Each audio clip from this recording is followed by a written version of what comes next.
Ladies and gentlemen, welcome back. Welcome to the Night City Podcast. It is your boy, Tony Wolf. And I'm here with the homie, City. Let me make sure he's unmuted. Yo, City, what's good, player? Welcome back. Can you hear me? Oh, he's muted again. Hello, welcome back. There he is. You okay? Yep, let me turn him up a little bit.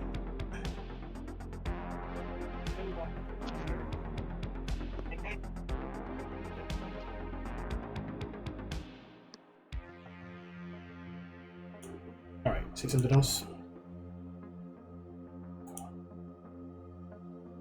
Give me a sign, City. Give me a sign. I'm here. There he is. So if you can, Yeah, okay, that's perfect. headphones, on the other hand, are not working. Give me one moment and I'll be right back. Alrighty.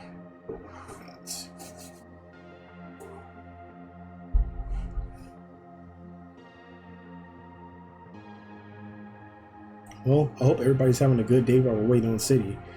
It's been a while since we've caught up on things, so there's plenty of topics. There's a lot going on recently, so we're gonna take a good hour of your time and just discuss some stuff.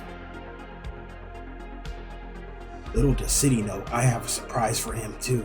He doesn't know yet.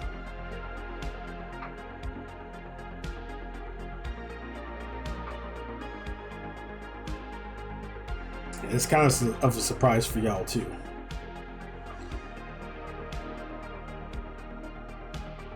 I hope everybody is doing well.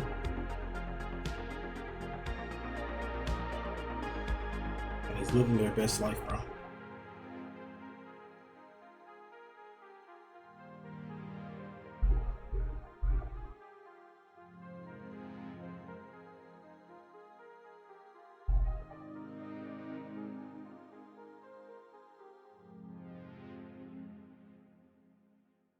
Let me know how the audio sounds between like the music and the mic. I just wanted something in the background playing. I didn't want. Oh my gosh! Is that the raid? There it is.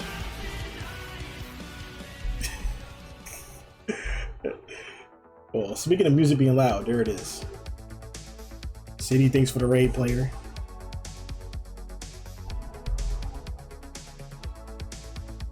Yeah, hopefully everyone's doing well, bro. Just gonna tweak some things around while in the city.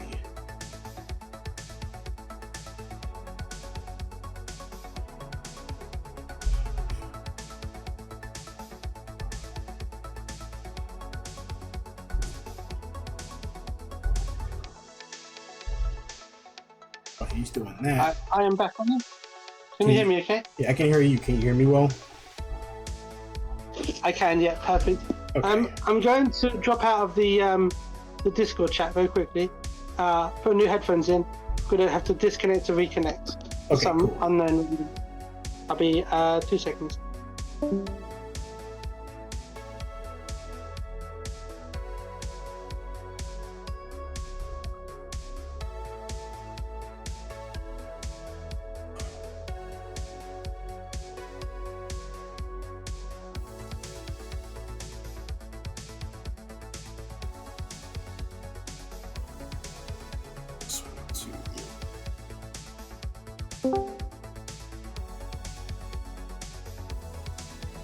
Hello.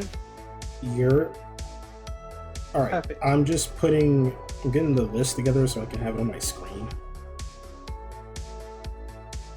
and I'm trying to update it. Hello, everyone in Unease.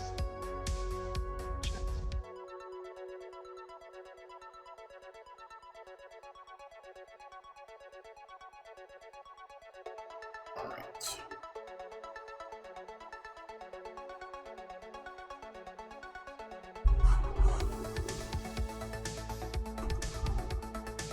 Yeah, I'm open.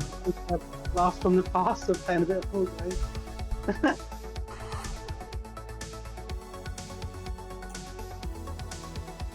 Let me know how the stream audio sounds like with the music and the mic and stuff like that. I don't want anything. I don't want the music to be too loud, but still be able to like slightly hear it. Okay, I'll mute Discord and I'll check for 1 second. Yeah.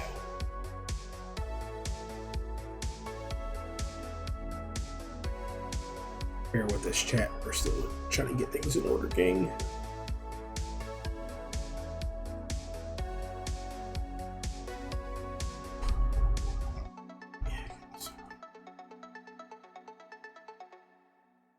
Yeah, that sounds good. Fire. It's not too loud. Okay.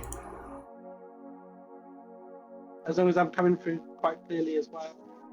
Too quiet? Yeah, I can hear you very well. You can test your own audio. You can see how you sound. Like if you want to speak real quick and then listen through the stream, see how you sound. That's true. Yeah. You sound fine. You sound fine to me. I can't tell. It might be different volumes, so I can't really tell. To me, you're sounding fine.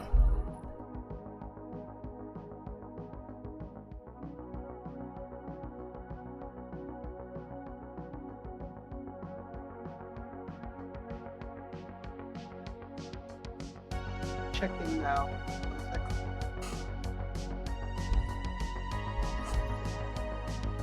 All right.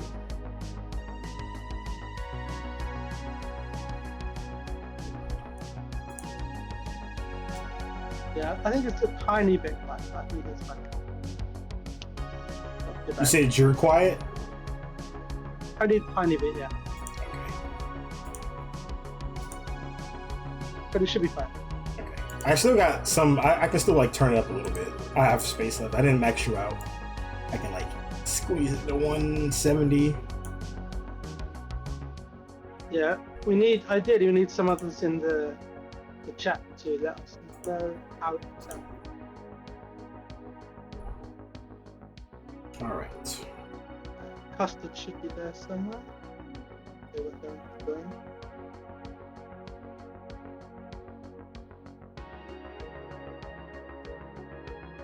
I'm actually gonna do a thing. This may be controversial.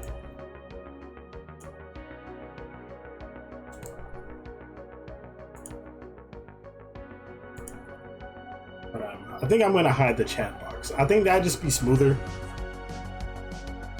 It'll look better. I'll still be able to read you guys' chats, don't worry. I just think it'll be better. For like this specific scene, the way I have it set up, it'll be kind of hard to read the screen.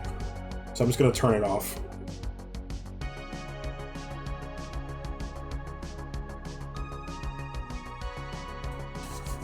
Alright, I think everything is good to go. On my side, how about you, City? You feeling good? You ready to go? Yeah, I'm good. All right, fantastic. All right, we're just gonna start in. I'm just gonna check in on you, player. Just let me know how things have been going. You feel me? Just what's one good thing? Just name one good thing throughout the week that happened. What have you been up to? For myself, I don't know. You go first. All right, cool. Well, you already know, Elden Ring dropped last night, and I played a little bit of it. It was pretty intense. I played on solos. It is not made for solos. You definitely need a crew. I'm gonna still go solo again, probably tomorrow, or later tonight, depending on how I'm feeling. But yeah, I'm happy about that. Freaking long awaited. Oh wait, go ahead. Will you go solo? Will you play again straight after this? Maybe later tonight. Well, not after this. I'm probably gonna take a break, take care of some stuff around the house, and then maybe log back on and go live again. Yeah, give me a heads up, and I'm not doing anything. I'll have you up in that watch. For sure. Another thing, freaking longly awaited. I've been waiting for this to happen because they had the first game on Steam for years already, and I've been waiting for the clock to tick down. And when they finally announced it at the Game Awards, bro, you knew how I felt. Onimusha 2 has been remastered and put on Steam this week, and I will also be playing that. Funny thing about that, I did put a poll up earlier this week announcing that I was gonna play it. It was like, without Onimusha 2, there will be no Oni Wolf, bro. I'm gonna let y'all know that right now. There will be none of this. Maybe so, but maybe a different name. I probably wouldn't have the same name. But yeah, it affected me like long term, bro. That game was fire. You guys will see firsthand. You have to say Oni Wolf. Yeah. Everyone knows you as Oni Wolf. Facts. So yeah, I can't wait to play it. But yeah, like I said earlier, I did put a poll up, but y'all do this every time, bro. Y'all do this every time. Y'all make me do the hard work. Y'all tie every time. Some people wanted it as a Twitch stream, other people wanted it as a YouTube channel. So it was a tie. 50-50 down the ropes, down the line. So I had to make it the decision for myself, bro. So I'm officially announcing now that Onimusha 2 will be a YouTube series.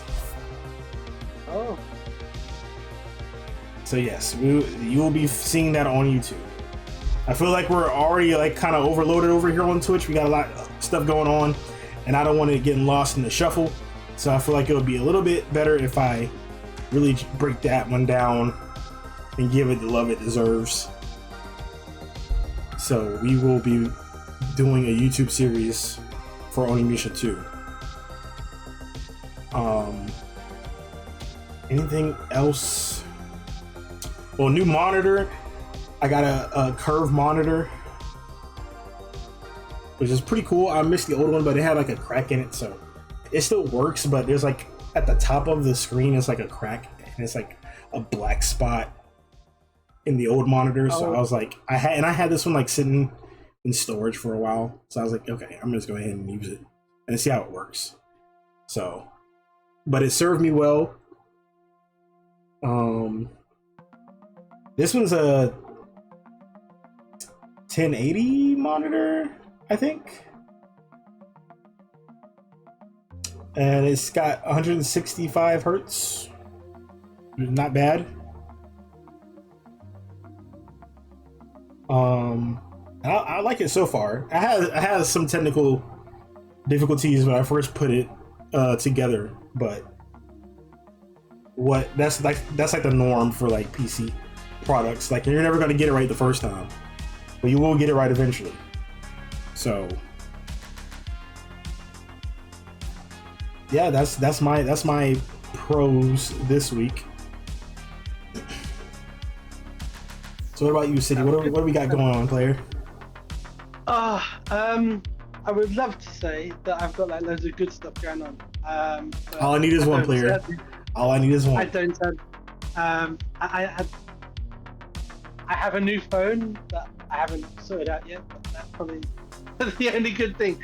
That's what's up. It really does suck. Yeah, no, I've just got so much like personal stuff going on, family situation, friends situation. So it's like being pulled every single direction. Mm-hmm. But my puppy's still good. See, that's what I like to hear. It's nearly, well, not long before she's 3 weeks, so it's still on the same time. Didn't your puppy have a birthday recently, if I'm not mistaken? September last year. Okay. Yeah, she was a year old September last year, so. I think I might be thinking about Fiji's puppy. Shout out to Fiji. I think Fiji's puppy might have had a birthday recently. But that's great. That's fantastic. But yeah, I just want to Yeah, do this I just want to do something like this like every week where we just like check in on each other, just name one positive thing, or like reflect on the week, just pull out something good out of your week, even if it's something small, like getting a new phone or buying something new, something finally came in, you fixed something, you took care of something, you paid off something like that. I mean, took care of something, cleaned my kitchen. See, there you go. That's all. That's what I like to hear, bro. It's amazing. That is a pro. That is a pro. That is not a con. That is a pro. But I will never cook in it again. You know, it's like now it's a show kitchen. Yes. You can like lay on the counter and just like model. I won't go that far. But, yeah. That's what's up, man. That's what's up.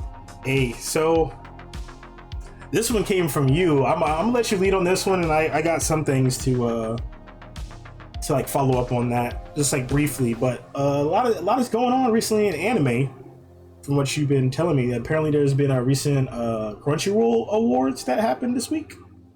Yeah. Before we go into that, you said something about a gift or a little surprise one. I did hear that being a surprise one or something. I don't know if I misheard that. Wait, I'm sorry. Could you say that again? I said right at the start of the stream, you said about there being a surprise. Oh yeah. Oh, you heard that. A little bit, yeah. Do I want to announce it now? Later? We could do it later. We can do it later. Because it kind of fits in on the last part of the segment anyway. That's cool. So I'll hold off on that. I would say for the second, I thought the surprise was you was playing Elden Ring again. I was like, okay. Oh no.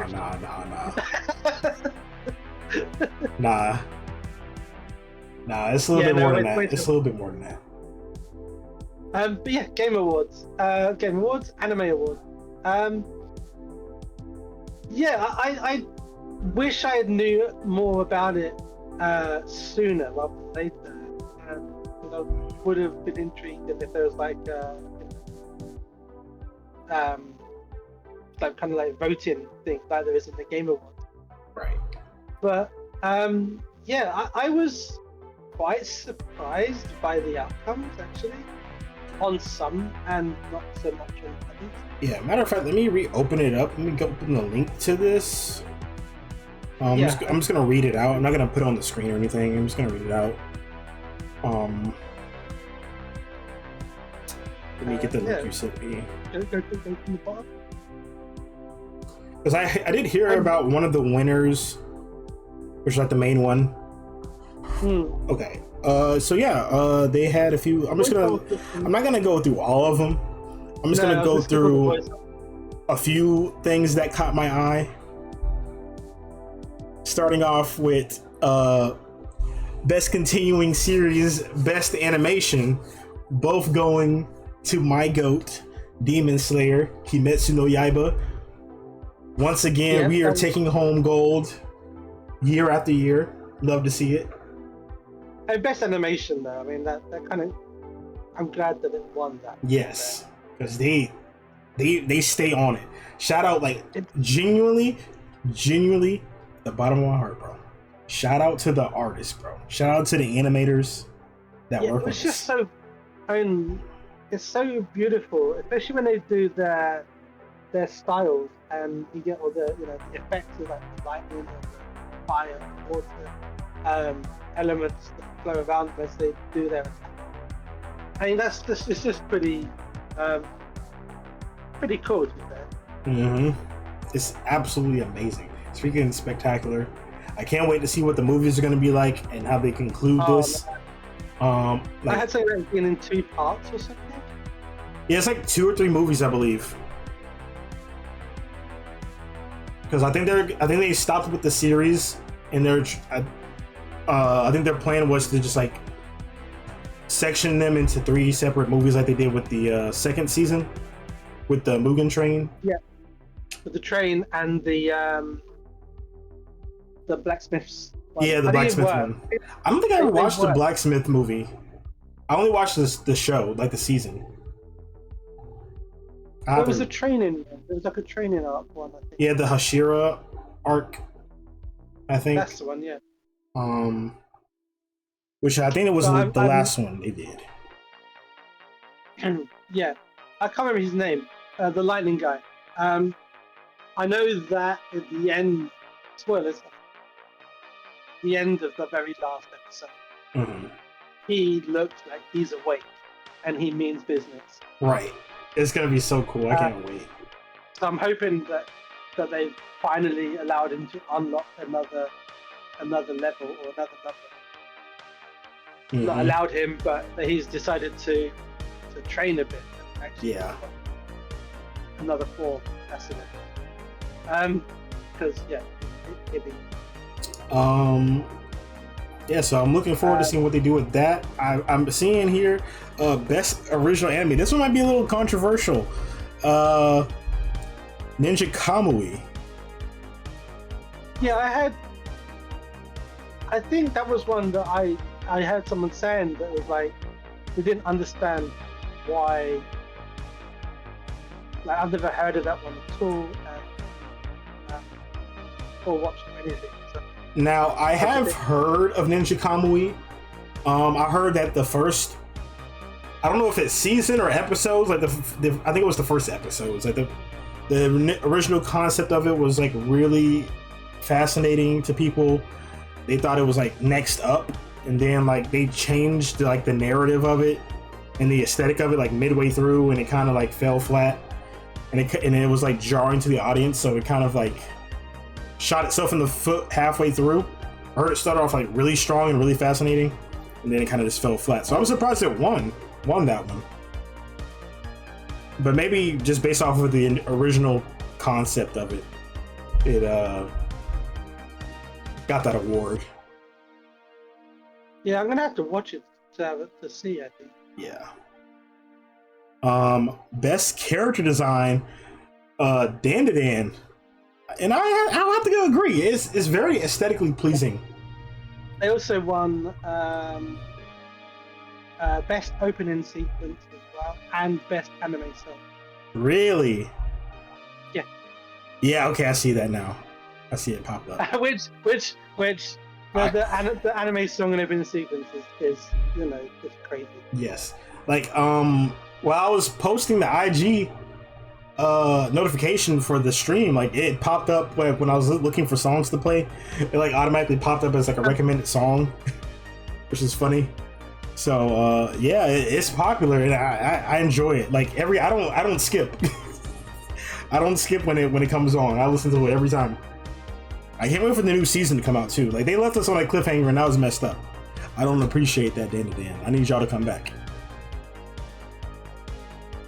Yeah, no, it's definitely a good one.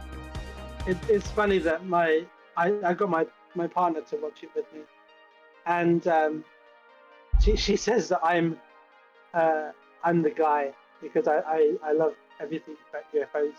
Oh yeah, like and sci-fi, science fiction, and like yeah, and she's the woman. Yeah. She does quite a lot of the spiritual stuff. Yeah, that's the other thing. Like the characters are very relatable.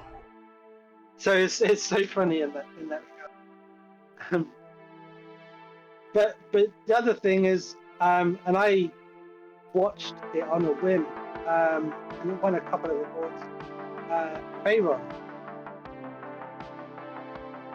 won Beyond Journey's End, best drama,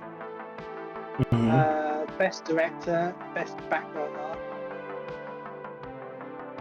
It got a lot of them.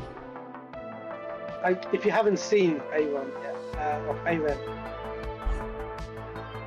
I haven't. My mother was watching it. I think she's still watching it. So, I did plan on watching it, so I might watch it soon. It's really good. It did catch my attention. I think I said to a friend that it has such a humble storyline.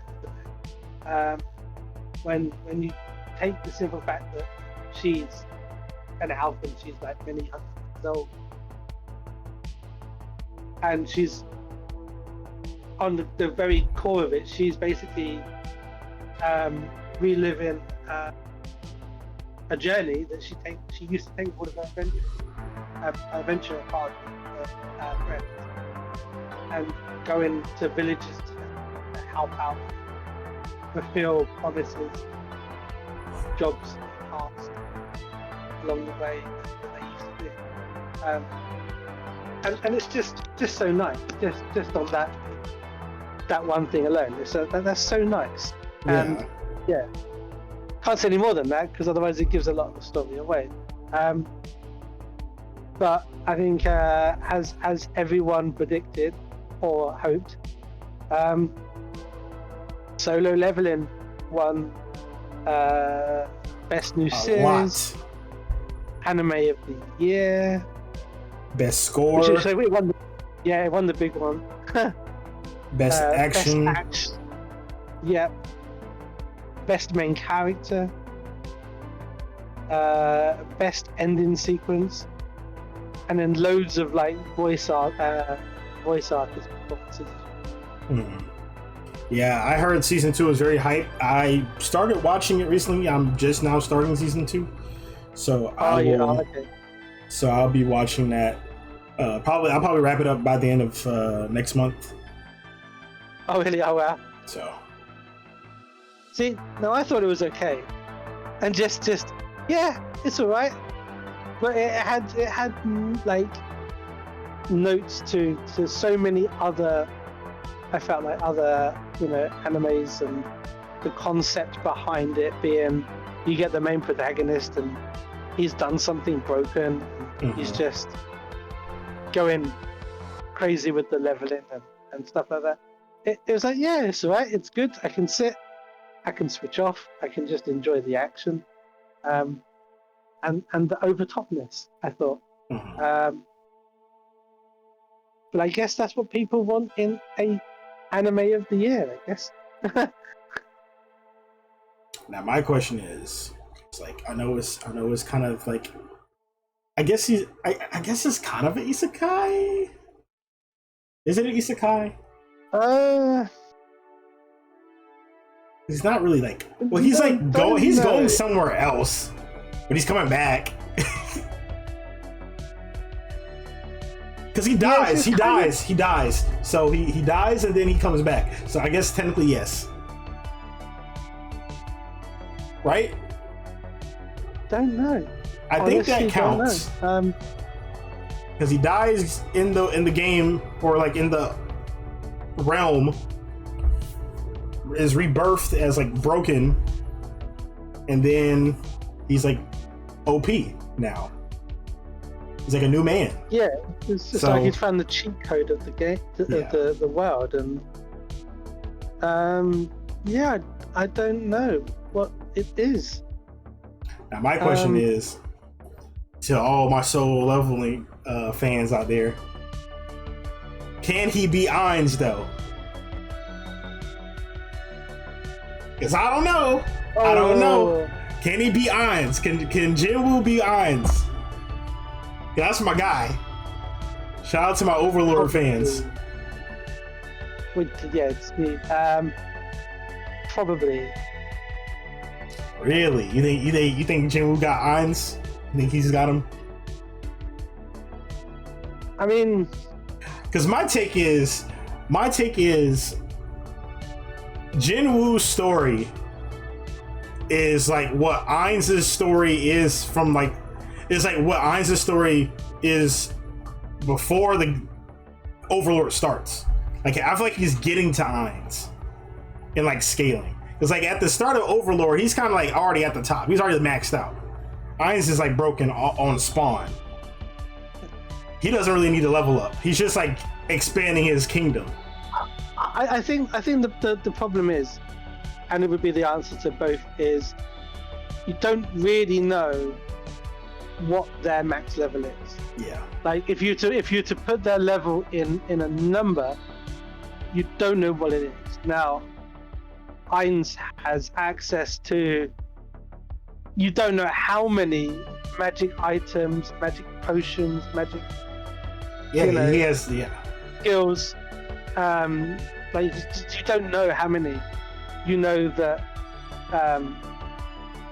that in Solo he has his core abilities and stuff. He has his minions, his horde, which equally all of them also have their abilities and stuff. So it's like if you're comparing him solely like 1v1, no party members, no like team members, no nothing. It'd be an interesting, matchup, I think. Yeah, I'm gonna hold on to that one. Actually, I'm gonna call an audible real quick, City. I'm gonna hold on to this question till the end of the that's good. Discord. Point of reference though is they classify it as a power fantasy. Solo leveling power fantasy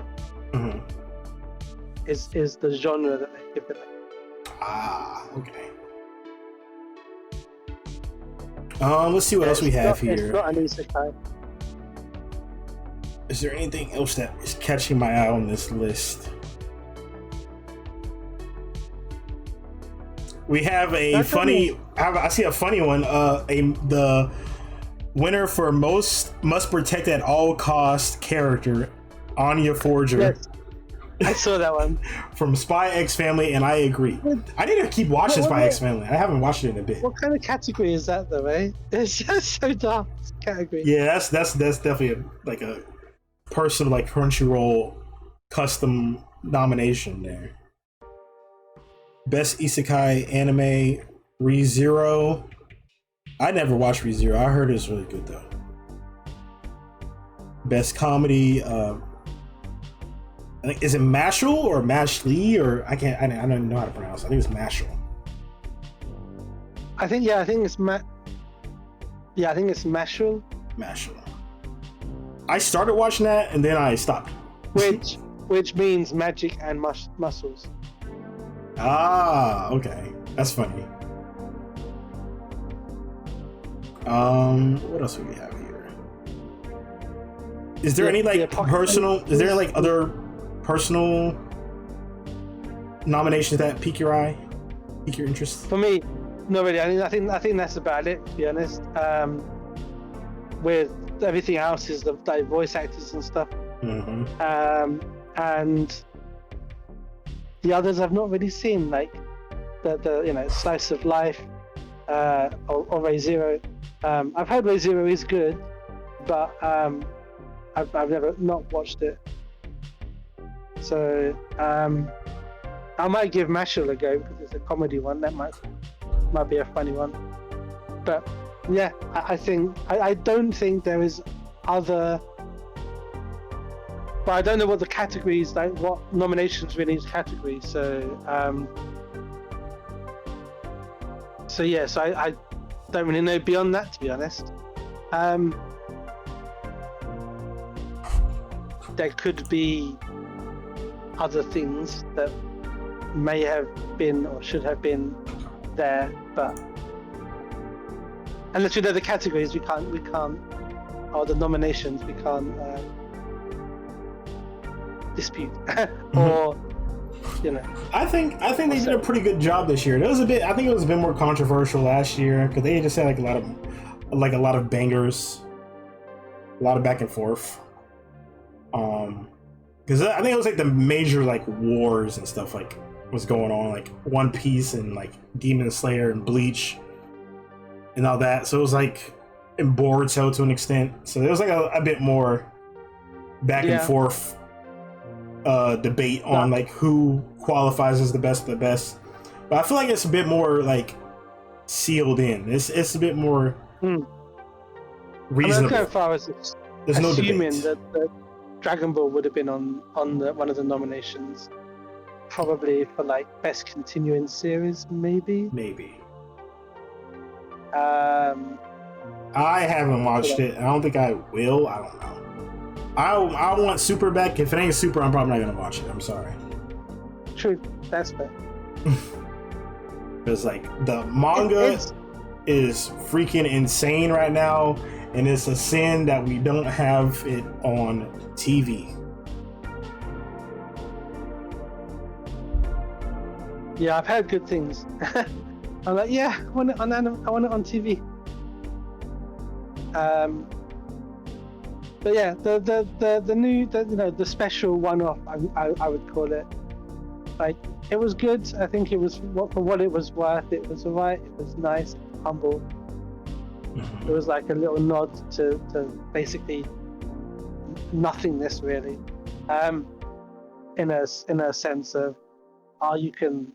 This is a bit like GT, but not really. Yeah. Characters were similar, but not really. So a nice send-off, I guess, for Akira. Toriyama. Which I think was what it was, really. It was like something that he had worked on, probably in a way to try and rekindle. I guess in that case, I guess I will watch it because you're making it sound good. It's nice. It's nice. You just sit back and you just go along for the ride. Yeah. And enjoy the fanfare, the jokes, and the fights, which it says in the song, in the opening song. So, that's what you do. Okay. That's what's up. All right. Yeah. Well, before we get into this, before we get into the next topic at hand, you guys are enjoying the podcast, be sure to follow the Twitch page or subscribe to you'll see. Subscribe to the Twitch channel or follow us. It's free if you have Twitch Prime. If you want to support us go that extra mile to support the channel. And yeah, let's see what we got next on here. We got the next topic. Another thing you sent me, City. We were talking about gaming prices going up. What's up with that, player? Well, it just seems to be an issue that, to be honest, I think it's an increasing issue that seems to be happening where gaming prices, as I say, just seem to be becoming a point where, it's beyond crazy, in my opinion. There was an article I read that was to do with a specific game, which was concerns about Borderlands 4 potentially costing $80. And the Gearbox chief, Randy Pitchford, says, if you're a real fan, you'll find a way to make it happen. Which is a crazy statement. It's just that's so stupid. It's like, you'll find a way, make the game cheaper, and people will be able to find a way. It's and I heard like lots of stuff regarding like the Switch too, and some of the games for that were like 80, 90 pounds in the UK prices. It's just that case of where does it end? You've paid, obviously you bought the DLC for Elden Ring. I have no idea how much that DLC don't ask is costing. But don't ask. Well, I got the collector's edition. Let's put that into perspective. So mine costs a little bit more than the average consumer. I see. But it was a pretty penny. I'll say that. Yeah, I'm looking at it now. I'm just looking at my PlayStation. I'm like, yeah, that's like, even for the base, it's a bit, I think. And the deluxe edition, it's a DLC. No DLC needs to be that price. That's half. Well, I mean, as it says, half a game. I mean, it is as essentially a segment of game, but it's like, what are you paying for? It's just a digital art book, mini soundtrack, additional DLCs, and then the DLC itself. but the price difference is not much between the standard and deluxe. There's what? I'm not going to say the whole price. But it's like for the difference, it's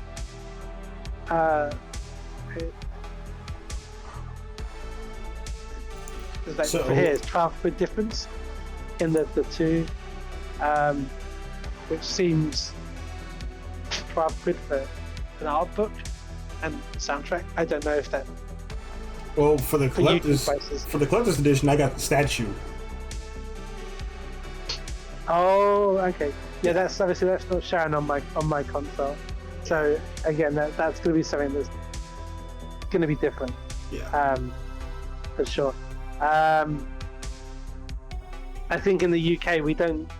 I think they've stopped doing things like that now so much. Mm-hmm. Like there used to be, you could do like pre-orders and stuff for games, and you'd get like a little perk or something for doing a pre-order. Mm-hmm. And I think that the UK game shops stopped doing like pre-order bundles or pre-order bonuses. Mm-hmm.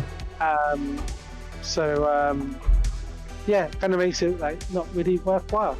But as I say, yeah, and on the point of the game prices though, as I say, there is that case of, I think, gamers, streamers, I think should be the ones to try, in my opinion, to like champion a change, because the way that the industry works is that game companies almost like feels like to some degree almost rely on streamers to promote their game, to promote their product.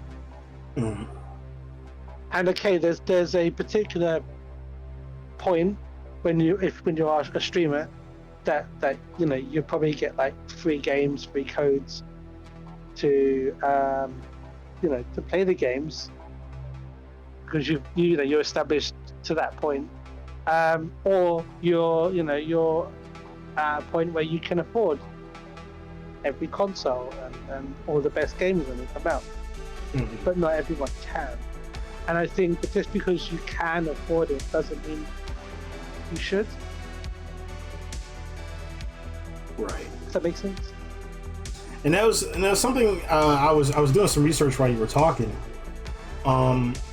So you were saying that the Borderlands 4 like base price is expected to be like $80, correct? Yeah, that's what I was reading here. Yeah, so I was looking at the release prices for like the retail for Borderlands 2 and 3. Both of those are $60. And if you wanted the deluxe edition for Borderlands 3 on release, it was $80. The same price that this alleged Borderlands 4 game is supposed to be. Yeah. For a deluxe, which means more content, additional content, and the base game. And how long ago was that? This was 2019. Yeah. So only 6 years ago. Half a decade. So it's kind of insane. And like looking at things like the Switch 2, and like what little they're doing, and like people are like clawing and scratching to get that pre-order for the Switch 2. Like little to no difference. Like we it's insane. That people were like saw that and were like, yeah, we will buy this. Like, did you guys like have we learned nothing from the Pokemon Sword and Shield situation? Like, that game was barely playable, and like with the worst graphics, like terrible graphics in like what 2020 maybe come out like 2022, 2023. I don't know, I can't remember, but like the Sun and Moon on my DS look better. Like it was absolutely astounding, and it seemed like they were going in a pretty decent direction with the Let's Go Pikachu and Eevee thing. It seems like they were kind of like upping this, like upping like how they were gonna make the new Pokemon games. That was kind of like a teaser to an extent, and like how it was gonna look, but then it kind of like downgraded again. So and then it was even worse when freaking Pal World came out and just completely annihilated Pokemon.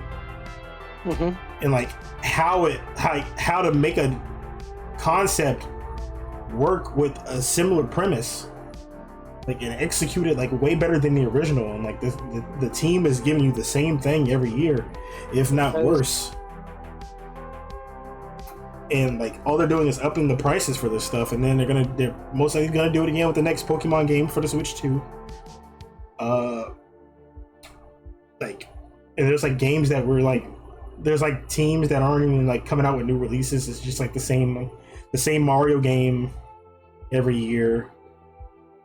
And it's just like, give us something new. One of the points on the article that I was reading from says here, the video game industry has made the jump to $80.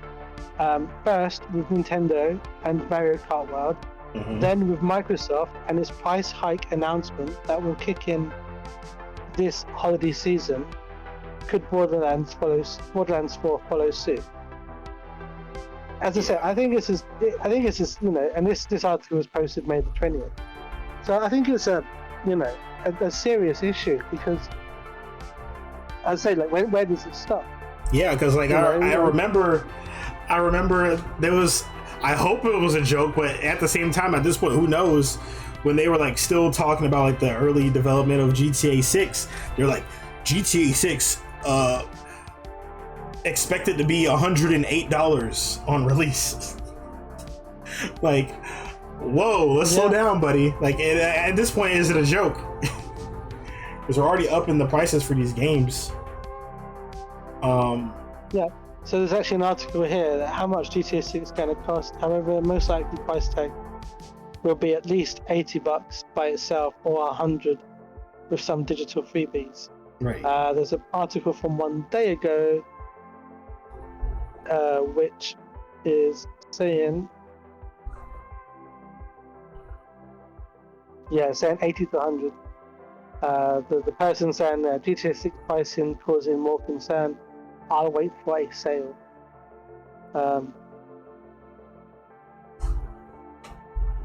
It's insane. It's absolutely crazy, and it's like not the first time like we've kind of been like spat in the face by the gaming industry, because like I remember a while back, I think it was Ubisoft was trying to like take our games away. Yeah. So they're like, yeah, you don't own your games that you spent money on. And I think they're trying to do that now, and I think like also like I think Unity has also done some stuff, like not necessarily for the consumers, but for like devs. They changed like their licensing plans and stuff like that, and their percentages, I believe. Or was it Unreal? It was either Unreal or Unity. I can't remember which one it was. It might have been Unreal. But this is hearsay. This is not. I'm not trying to slander y'all if I get it incorrect. But I do remember like it was one or the other that was like changing some stuff around for devs that were trying to make games with their software, and it kind of like affects them if they're actually making a profit on the games. So in a negative light. So it's nothing too new. They've been giving us the hints and the signs for the past decade or so now, and at least we're just now finally, once it's officially affecting our wallets, you're gonna see like a lot of people kind of being more outspoken about it, and maybe even Yarg Mayhati. Yes. So, because the other fact you consider as well with this is the size of games as well. If you take for the PlayStation, PS5, for the Call of Duty Black Ops 6, the download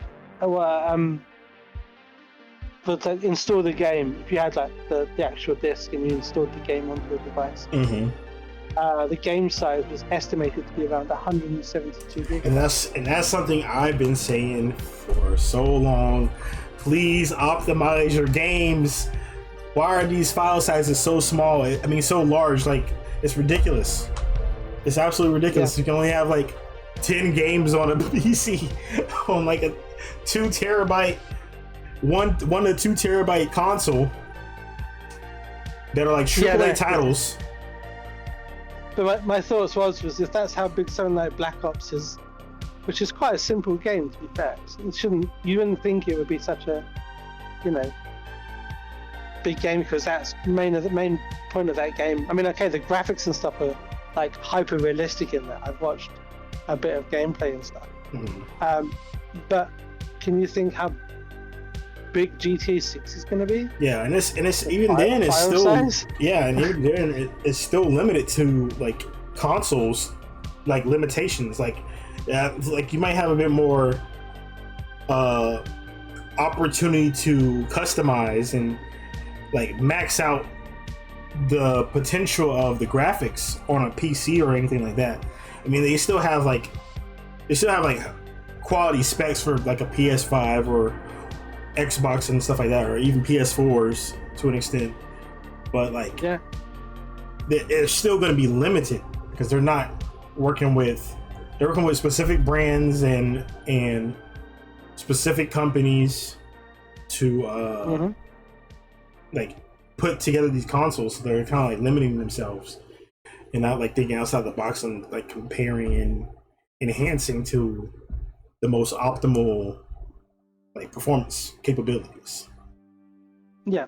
Well, again, I think as a round enough kind of thing with this is, it's, dare I say it, I kind of feel like there's a degree of it that's I'd say controlled, but controlled is probably not the right word to use, but steered in a direction from a perspective of greed slightly, I think. Yeah. It's, I won't go into details, but it's something that you are seeing in a lot of other avenues, industries, and the franchises, where like the cost of things seems to be going higher and higher for whatever the product is. And there's going to come a point, I feel, where people, hopefully, are just going to be like, no, it's too expensive. I can't justify it. Yeah. When, people got bills to pay. Yeah. But, yeah. I would say not everyone can sit outside and scalp the Pokemon cards, can they? Right. I mean, we can't all pull Charizard, bro. We can't all pull Charizard. I'm sorry.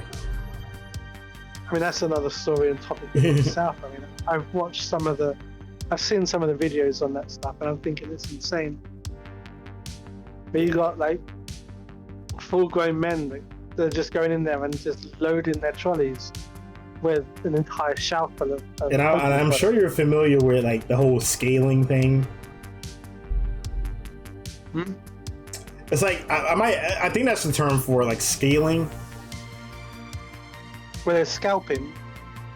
It's not scalping. It's like scale. It's like, okay, so it's mainly, I guess, I don't know if it goes out of Yu-Gi-Oh. I'm pretty sure it does. I think it applies to Pokemon and like Magic and stuff like that. But I think that's the proper term for it. I might be wrong, but it's like when you go to like a store and you weigh the packs. Oh. And you see how much they weigh in like grams or something like that. And if it's a certain amount of weight, that means you have a rarity, like because it has metal, like the prism effects have like metal in them, like a special type of material. So it'll weigh more than like a regular cardboard card with like low rarity.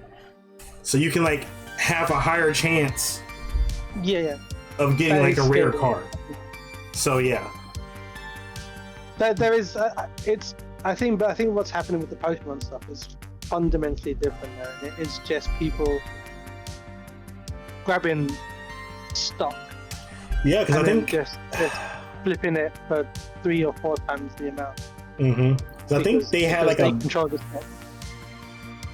If I'm not mistaken, like here in Florida, they had like some sort of Pokemon event at one of the stores, and like people were like just, it was like a mob of just people like rushing in, and like they had to like adjust the rules for it. Like you can only get like 1 pack. They had to like go in a single file and like get 1 pack at a time, and even then people would still try to finesse a way to get another pack. Yeah, for sure. So it was like crazy. But that's what I mean. I think, as I say, it's going to come. There is going to be a point where these things are hopefully going to change. And I know that from a saying that a friend of mine said, that just random example, the Pokemon stuff. I know that he was saying something about the company Pokemon, but the company that behind them were trying to make more product so they can just churn out more and more of the product out there into the market, so as to like stop scalpers in that by that way, so they so there's essentially enough for everyone, basically. Right. Whether that's working or not, I don't know, but the friend of mine was saying that was what he but yeah. Yeah. So, we digress from gaming prices slightly there, but yeah. I mean, it still all applies. It's still games. Like it's all one business. In the end of the day, it's all like the entertainment business as a whole has just completely shifted. Like there's like you can tell there was like at the start of these projects and these like companies, when they were small, they were passionate, and like they like the best games, you will always, like, people will still say, no matter like where, like how many games they come out with, whatever game it is, they're always going to talk about the first one. They're always going to talk about the second one. They're not going to talk about game number 8 in a 20-year franchise and saying how good that one was. They're always going to talk about the first 2.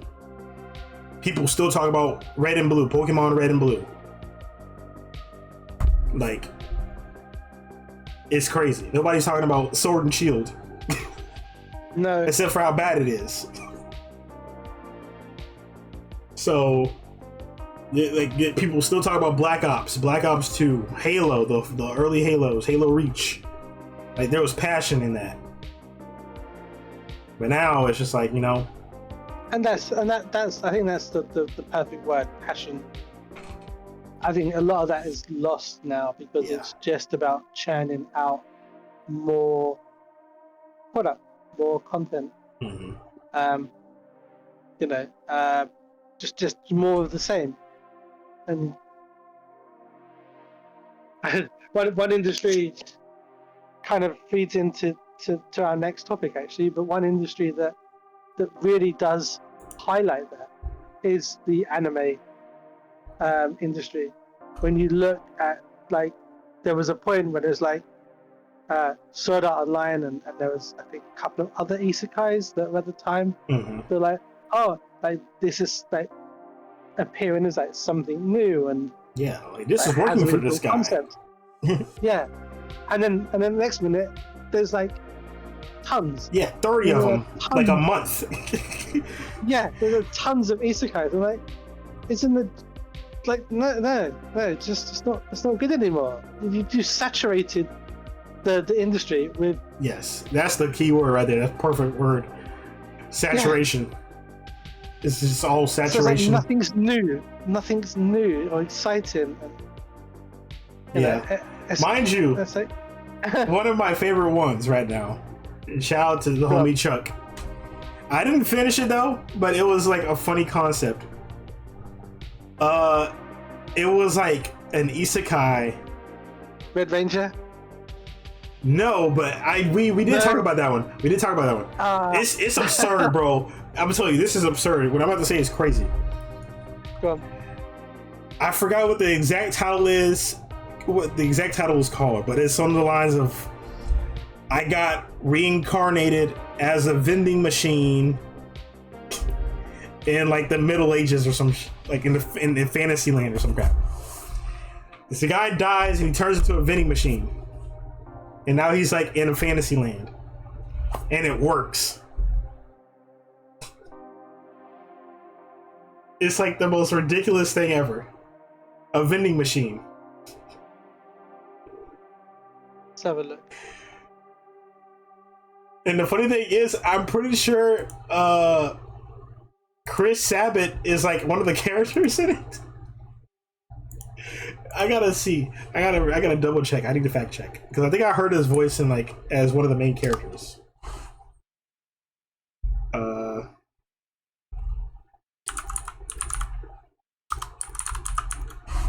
I might have to check it out.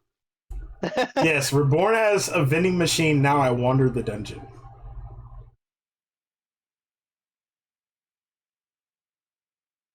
It's ridiculous.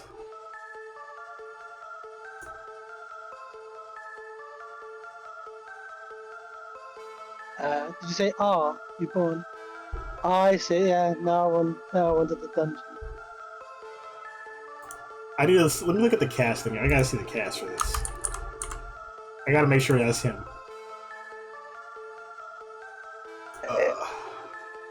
I don't know that. I will add it to my playlist, but I will be watching it with caution. Yep, it's Chris Sabat. Yes, Vegeta is in this anime. Oh my gosh! Yes, this freaking anime is ridiculous. Because I watched the English dub. I don't think I could find the Japanese dub from where I was watching it at. They might have it up now, but I watched the English dub, and that's hilarious to me. Yeah, the only thing I've got here is the English dub, actually. So like that's another thing. I freaking love freaking Chris Sabat because he's so funny. Like this dude really literally works with anything. You just tell him like a prompt, give him a prompt of whatever your anime is, and he'd be like, okay, that sounds good enough, I'll work on it. Like somebody really walked up to this man and said, hey, I know you're like one of like the most you worked on like multiple popular characters and one of the two of the most popular animes of all time being One Piece and Dragon Ball Z.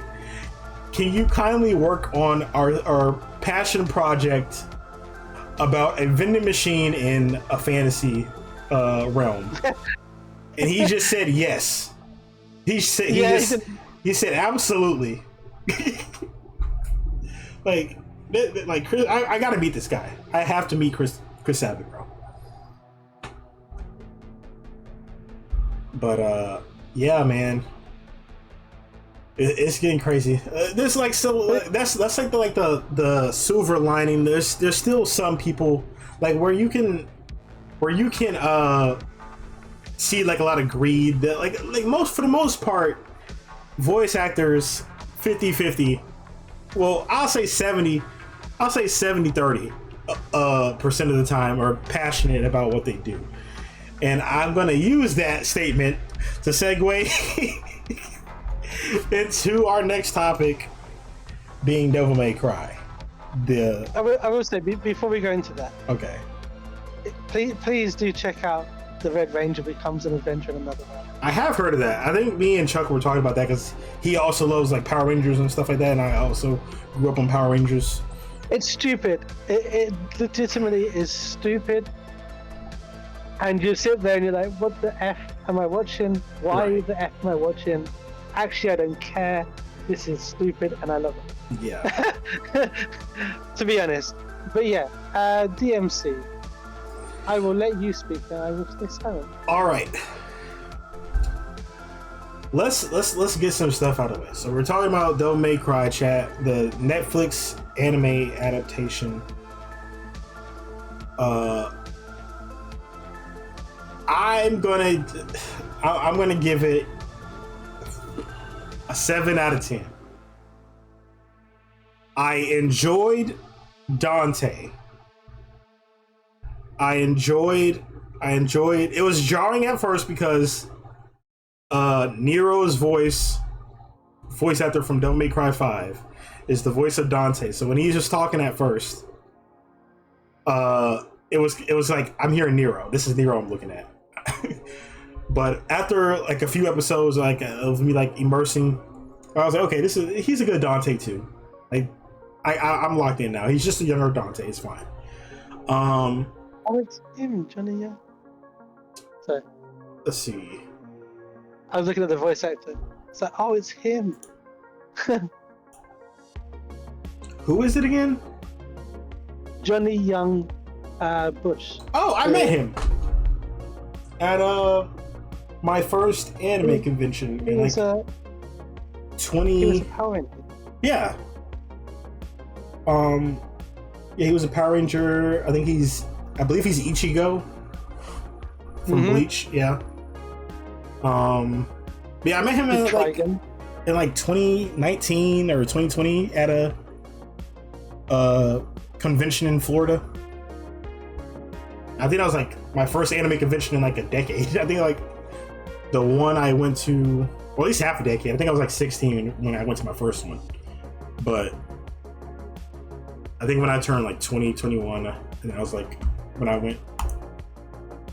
But that was a good time. He was super chill. Probably like one of the more like laid back ones. Like I think a lot of people have also said the same thing. Like when it comes to like meeting him, he's very like laid back. But yeah, like so it was a bit jarring at first, but I enjoyed his performance as Dante. Other pros, I enjoyed the series, the concepts. Some of the concepts I was kind of like back and forth on, and I get to that in my cons. I loved the music choice for this series. Now I will say, go ahead. Shining moment. Not shining moment, but it was my kind of saving grace. I think that's the right word. Is the music choices? Because I remember I was watching episode 1 at a friend's house because we were like watching it before like wrestling came on. Like we were waiting for SmackDown to come on, but we still had like an hour to kill. So I was like, yeah, I'll just put on Devil May Cry so I can get started on watching it. And then when it freaking played Limp Bizkit, I was like, what the heck? When I heard keep rolling, I was like, am I hearing this right? I was like, is this Devil May Cry? I was like, what, did I turn on the right thing? And I was like, okay. But I freaking lost it. When they played Rage Against the Machine's Guerrilla Radio, bro. I freaking sung my heart out. I love Rage Against the Machines. Like, ever since The Matrix, like, that's been one of my favorite bands. So, when they played that, I was like, heck yes. This is cool. I will say I wasn't a fan of the covers for the OST from the games. I always like the original. I like original stuff for the most part. I'm okay with samples when it comes to music. I'm okay with samples for the most part. If like you're changing the song in a positive light, but I felt like the covers that they chose for Bury the Light and what was the other one? Is it Devils Never Cry or something like that? I believe from Devil May Cry 3. I think so, yeah. Let me double check. Let me just fact check myself real quick. I think it's Devils Never Cry.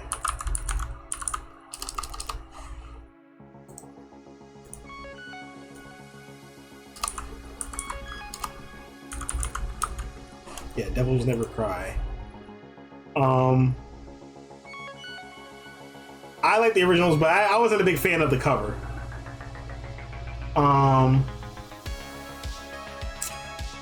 Actually, I kind of like that one. I will say I kind of like the Devils Never Cry cover a little bit. It wasn't better than the original, but I did not like the Bury the Light, like Virgil thing cover. That mess can kick rocks. I'm sorry.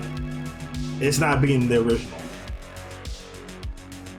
They should have just picked, they should just use the original. I don't know why they didn't. I guess they didn't have the rights to it. But yeah, that's my one of my cons.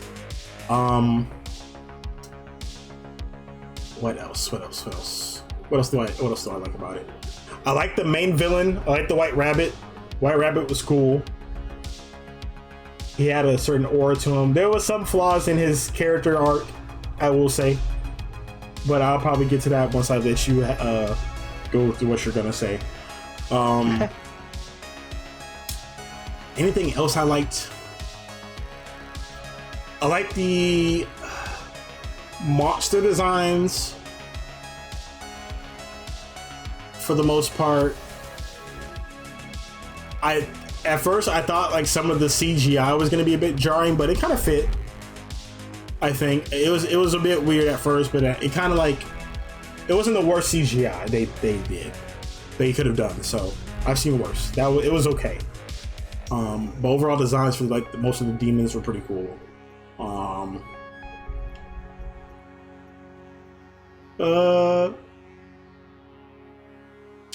Some of the retcons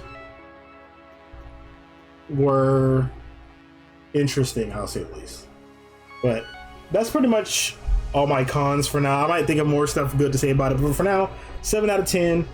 And I'll let you like get your part out, what you have to say, because I might agree with you, I might disagree with you on some certain stuff before I get into my cons. So I'll let you have the floor. That's fine. Yeah, I suppose I don't know where to start. Is to be honest. For what it was worth, I thought it was good. Yeah. And like okay. Was it like, oh my god, this is amazing?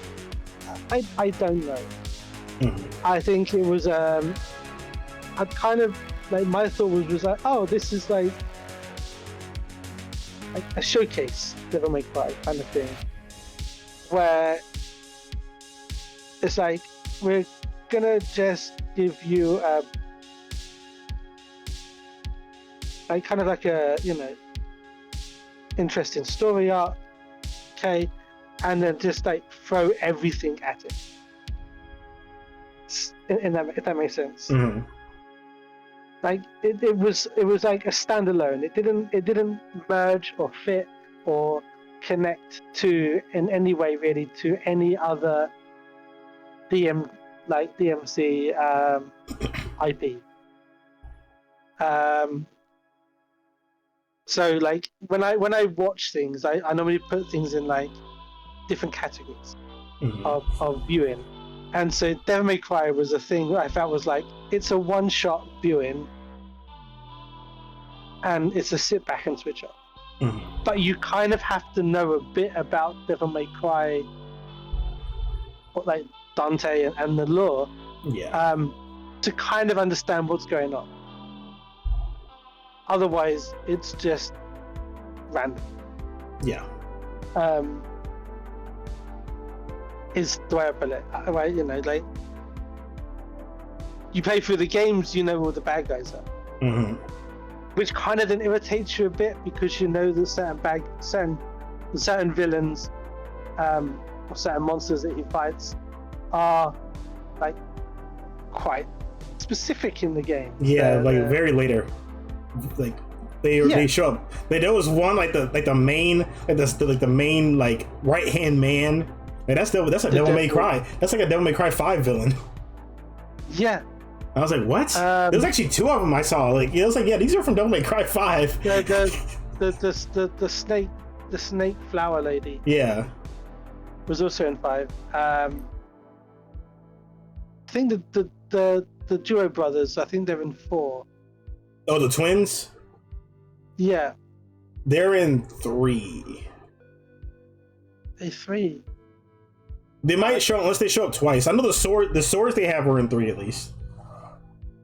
Because they're like too Yeah, because they're like they redesigned it, I think, because they didn't have heads. Like the swords were like their heads, I think,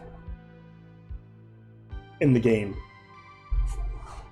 And then like after you kill them, after you kill the twins, the swords are like talking, and like so you use the swords.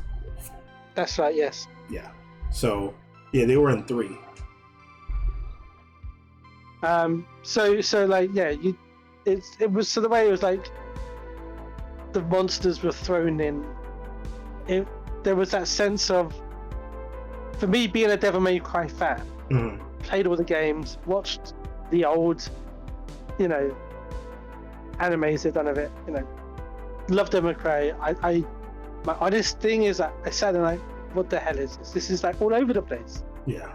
There's a very simplistic story about stones, which worked. It was fine. It worked.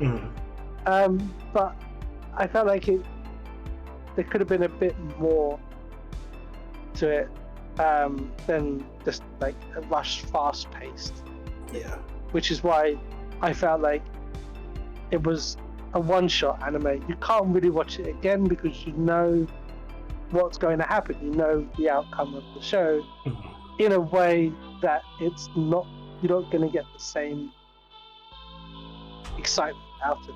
Yeah. Which probably sounds weird with what I'm saying, but there is that. You sit back, you know Devil May Cry. You sit back and you think, okay, this is a fan fiction. Yeah. It's. I think that's the right word. But it's someone's love of Devil May Cry that's tried to put something together, put out there. And as I say, you switch off, you just watch the action, you watch the high octane stuff, and then that's it. With everything that I've just said, did I enjoy it? Yeah. What would you give it out of 10? Because, what would you give it out of 10? I'd probably go 6 out of 10. A 6 out of 10? Yeah, because it's not like 7. For me, 7 would be too close to. So, like 6 is like it was good. 5 is like it's okay, and then below it's meh. So 6 is like it's good. Is where I put it. Okay. But as you've heard, I do have disgruntlements because, that right-hand villain, the one that was a devil trigger, kind of. I'm pretty sure there was significance to that character in the game. Yeah. I can't remember what it was. Well, for one, he gives you a weapon. Like you get a new weapon off of him.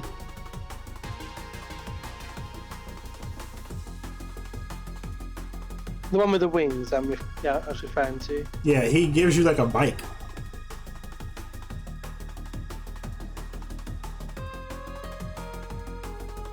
Like after you kill him, it turns into like a bike or something. That's right.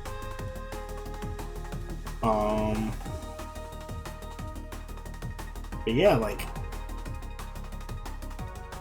the cons. Was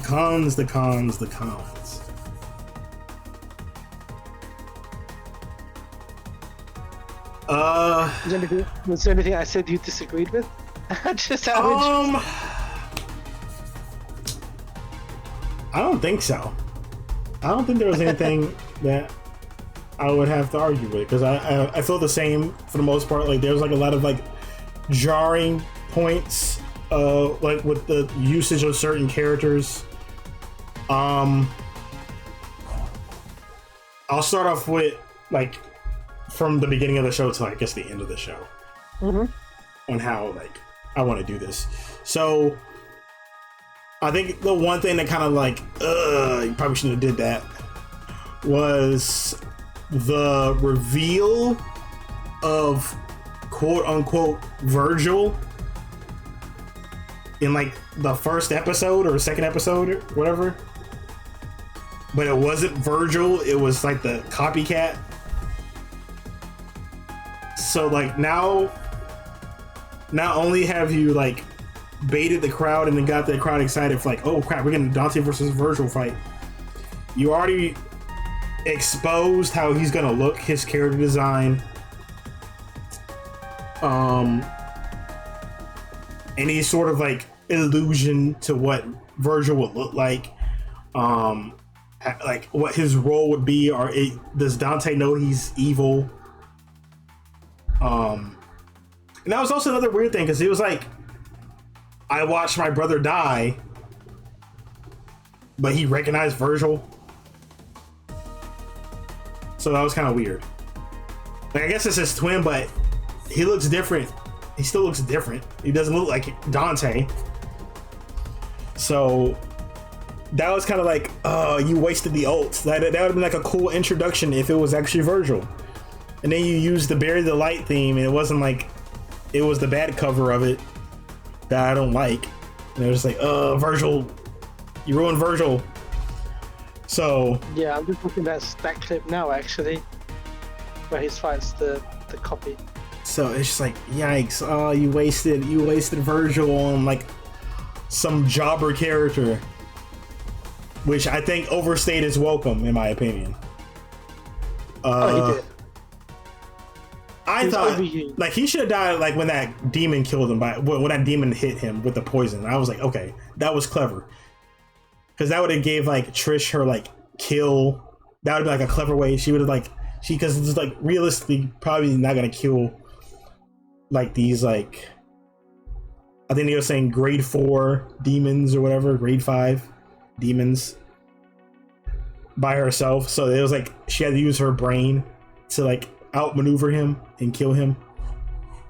And then they try to make him like some like sympathy character because he was like watching the demons die, like the innocent demons die. And it was like, I'm doing this for the cause. And I was like, okay, bro. You were evil like 10 minutes ago. Yeah. But speaking of which, oh, go ahead. You said Trish. You didn't think Trish was in it? I was just about to say. Speaking of, not Trish, Lady. Sorry, Lady. I'm thinking Lady. Speaking of Lady, that's the elephant in the room. We already know. Lady. I would say she might have been the worst part of the show. But there's still somebody worse. But I'm gonna save that after I get through Lady. Okay. Pros to Lady.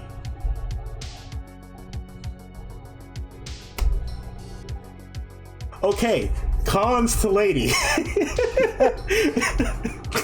let me stop playing with Lady. I like they used her like signature bazooka thing. That was pretty cool.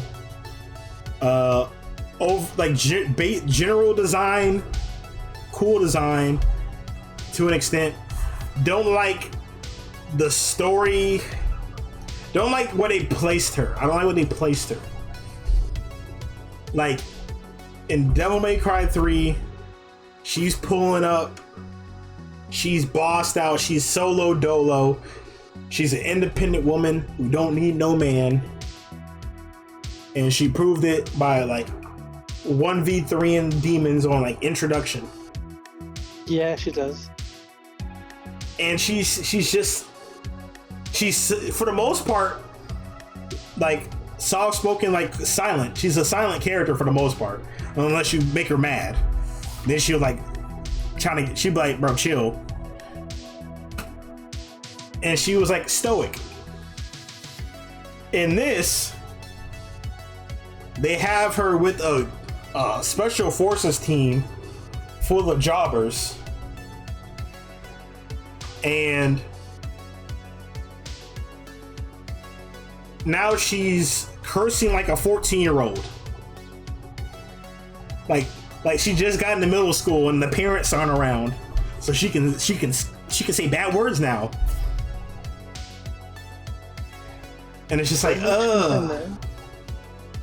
Wait, what are you saying, City? Don't they change her name as well? Yeah, it's Mary. Like, it's Mary now. Yeah. Like, I'm sorry.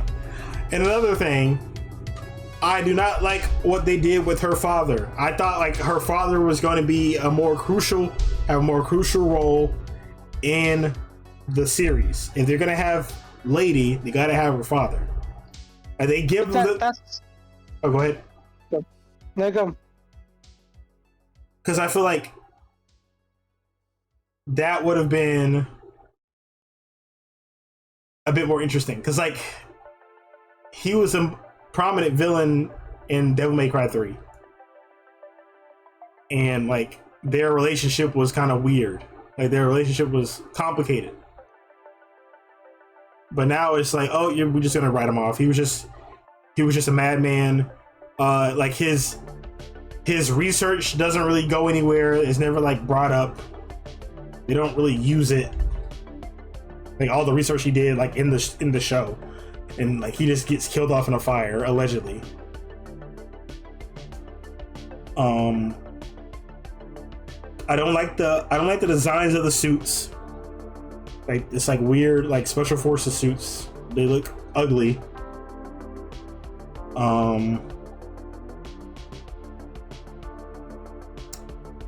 What else? Was there anything else that kind of?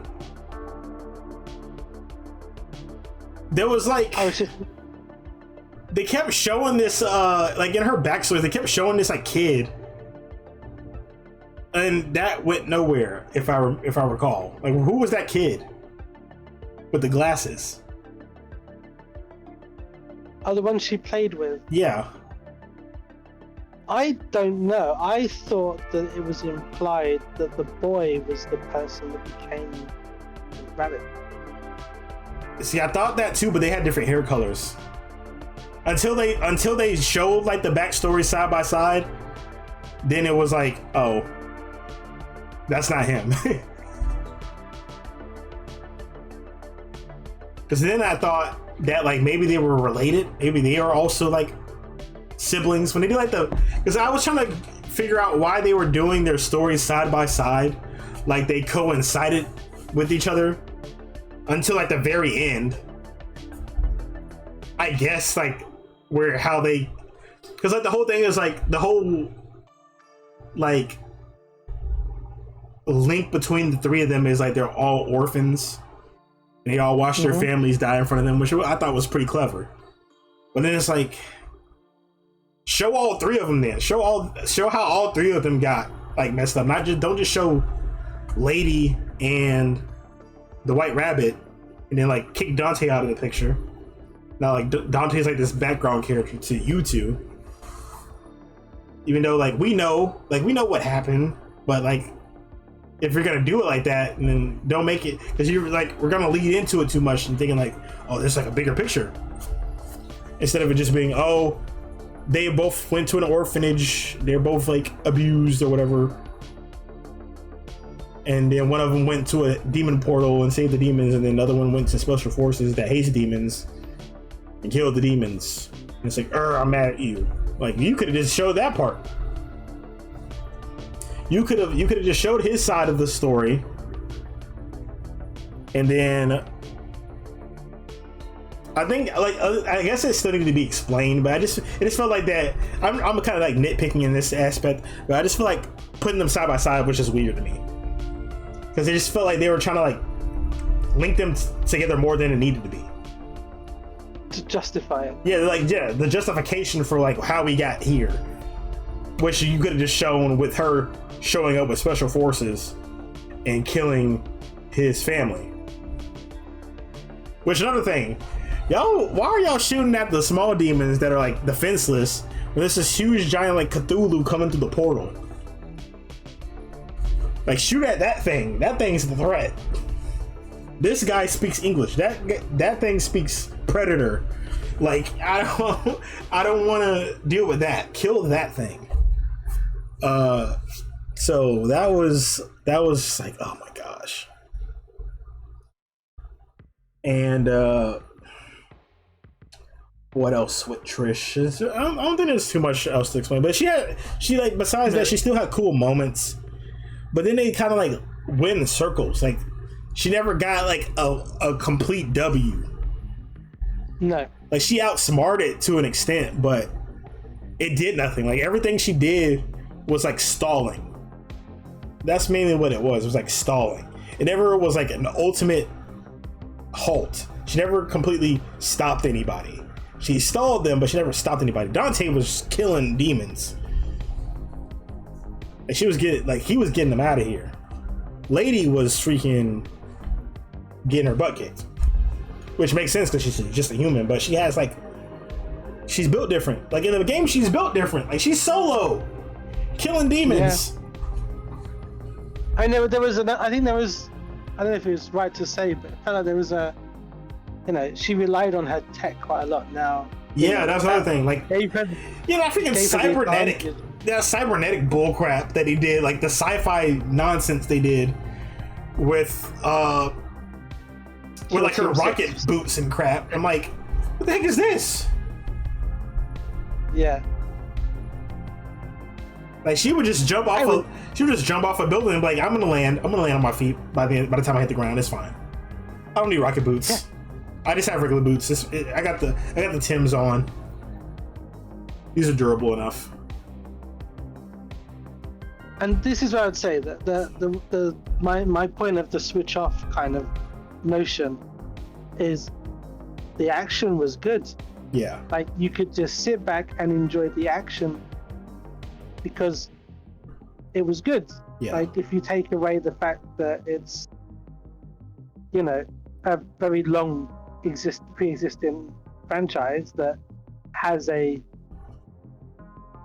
kind of a story element to it that's quite, significant in some way. Mm-hmm.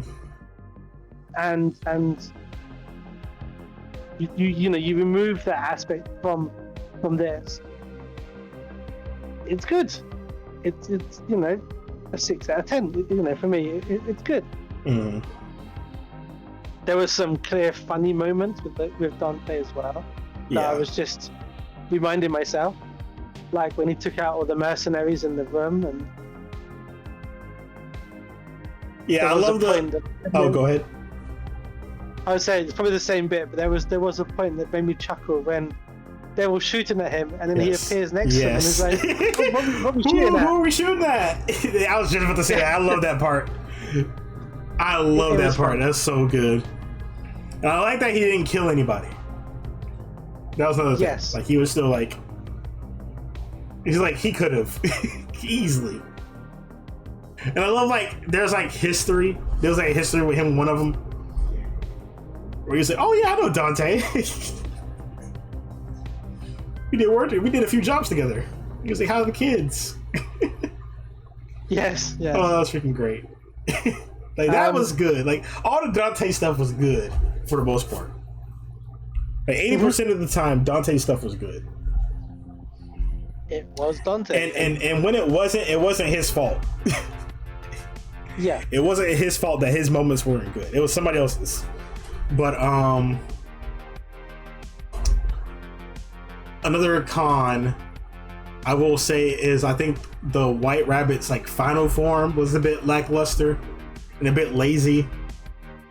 Now that I'm like thinking about it, I feel like it should have been like Alice in Wonderland oriented. Like, have him go full like giant rabbit or something like that. That would be cool. Because it was leading in that way. Yeah. It was the whole point of the Or, that's what it felt like. Yeah, or don't have him transform at all. Just get like super like Virgil-esque hyper speed that could have worked. Yeah, like just have him like fight normally. Yeah, that would have definitely worked. Like he could have just been, you know, because he was never really. I mean, the rabbit thing. Still don't quite understand how it worked because it was just a mask. Yeah. That he wore on his face. Yeah, I didn't know how he was like grinning and smiling and all that other stuff. Right? How are you talking? But that's when that's when we turn our brains off and it's like, okay, I ain't gonna think about it. Because I did think about that when I was like watching like one of the final episodes, and it kind of like clicked. It like dawned on me. I was like, after watching, I think it was like episode 6 when they were doing like the flashbacks, and I was like, okay, so this isn't like a possessed toy or like a possessed like bunny rabbit toy. This is just a mask. So like how, like, and this guy is human. So like, how is his mask moving like that? How did he get that? How did he learn? Like, teach me. You need to go to the conventions. You need to be like a costume maker for cosplays.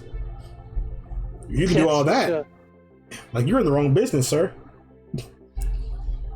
I enjoyed. It seemed like, oh, go ahead.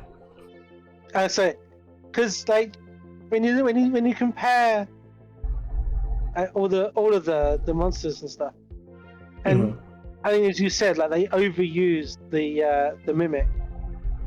Yeah. Because it was quite, felt like he was quite strong. He was, he could pretty much become anyone and seemingly do stuff and turn his limbs into weapons, essentially. Right. And I thought, well, they put effort like that into that. They could have done more with the rabbit. Yeah, it's like they did. And I just. It's like they did so much. They're putting like so much effort into all the rabbit's henchmen. But when it was time to give that same attention to the rabbit himself, it just didn't happen. Yeah, I'm just looking at a freeze frame at the moment of the rabbit, and it's like, yeah, you're looking at that, and it's like the mask on his head looks like it's really his face talking. Yeah, he's alive or something. Yeah, you don't even consider that that's just a mask. Yeah. That has no special animatronics in it itself. It's just, a sewn together mask. Yeah, it's not like it's possessed or it's like infused with like demon blood or anything like that. It's like literally a cloth mask sewn together. Yeah. He is Vanny from Five Nights at Freddy's. He's like he's the human in a bunny mask. That's all he is. But yeah, think about it now because I think a few times he focused on looking at his watch and stuff, like whole white rabbit effect. Yeah. And they could have done so much better with his form and actually made him so that whatever hideous uber demonic form, they could have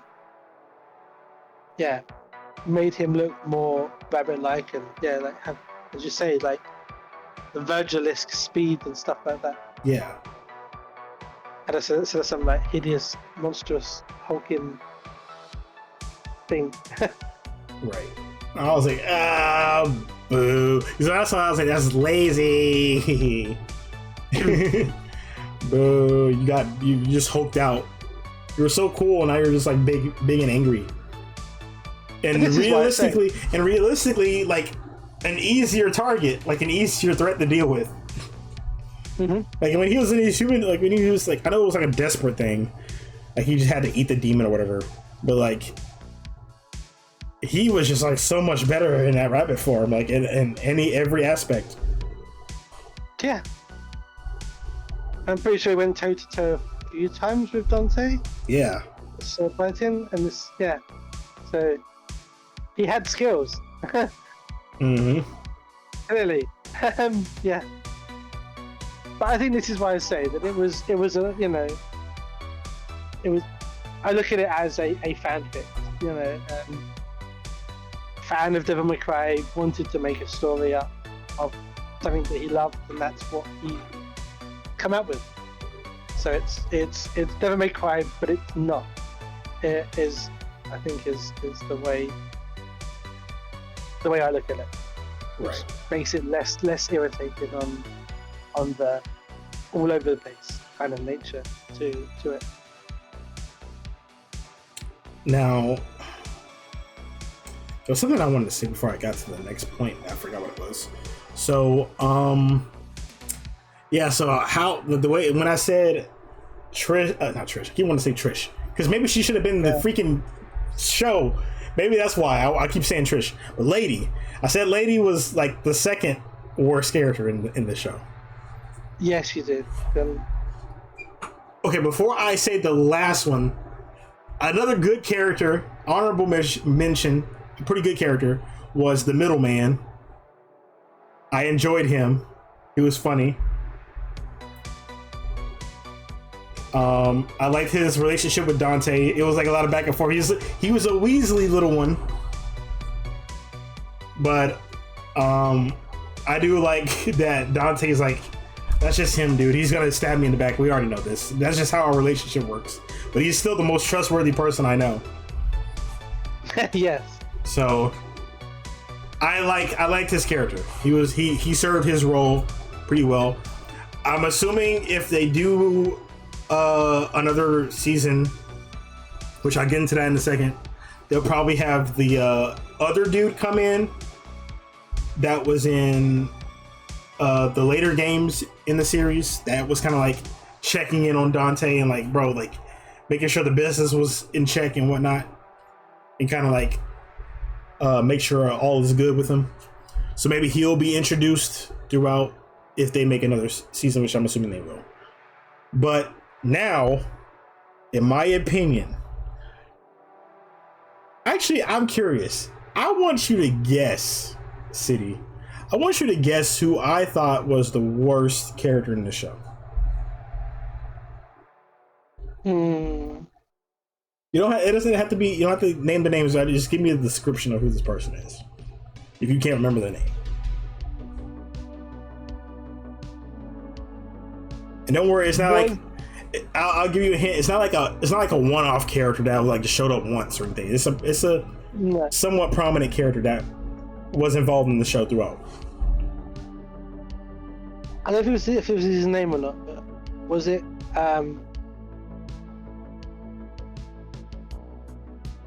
no, it's not him. I'm just trying to was it the oh damn the person in charge of the special unit, the vice president? Yeah. He's like the or not him, but like his like right hand man, the one that was in charge of like the military unit. The scientist dude.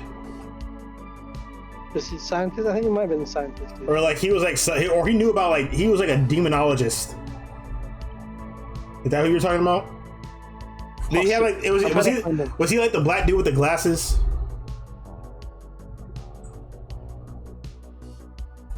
And I think was he?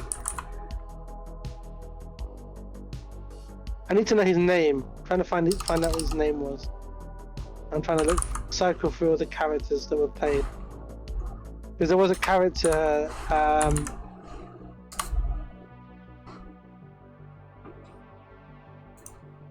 know that was Enzo. That was just looking through the characters. There was one of the mercenaries. His name was Enzo.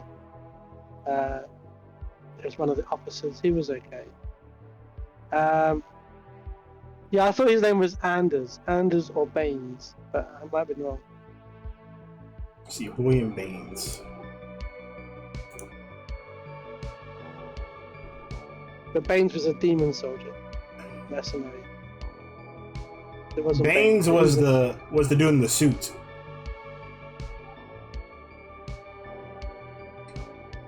He was I think he was supposed to be like the vice president. He was like the Christian dude. Yeah, whoa. That's what I think. Yeah. Hi, sorry I'm late, guys. Had you dabbed? Yo, Custard, I appreciate the resubscribe with Prime. I appreciate it. 11 months, almost a year. Goodness gracious. Shout out to everybody. I just had somebody yesterday that just reached a year. Shout out to all y'all. Thank y'all for all the support. Welcome in, Custard. Yeah, welcome into the podcast. on our last topic, we're talking about Devil May Cry right now, the Netflix adaptation that just came out. But no, not him. He was kind of annoying, but he still served his purpose. He was still like, okay, he's just an annoying like Christian guy. As I said, there was a guy that I thought was really bad, and he was like in charge of Mary's team. There was okay. And I thought he was annoying. But there was also the guy who played the vice president, the president, who was just the vice president. He was I liked. He was okay. I'm not gonna say I liked him. He was a jerk throughout the show, but like that was his character. His character worked. He was just an annoying, like born again Christian dude who was also the vice president. And he was like, "You're gonna serve God's purpose." So like, he was cool. He was okay. But no, I might be. Who I'm about to say you might be thinking of. But the most annoying character, the worst character in this show. I want to find his name. I need to say his name personally. I want him to know I don't like him. Who was his name? Anders. Yeah, it was Anders. It was Anders. Anders freaking sucks. Okay. I hate his design.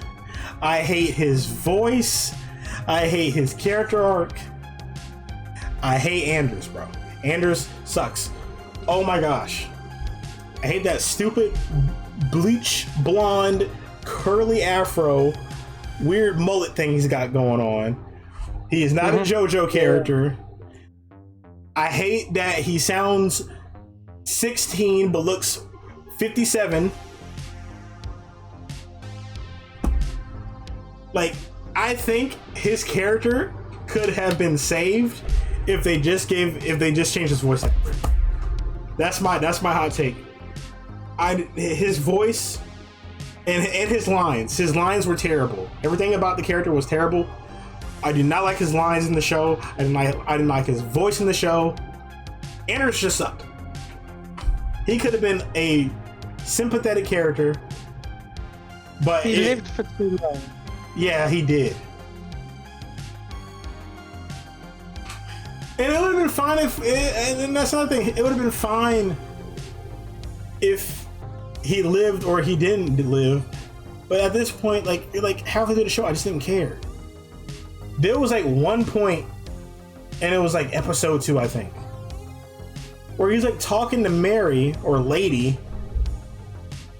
and he's like yapping about something. I'm just like, what are you talking about? Like, what are you? Like, he was like stuttering or something like that. I was like, please stop talking. Get this clown off my screen. And it's just like this grown-looking man. Like, he sounds like a child. Like this is a This show's a very. It's I just said. And this is another thing. This is another thing.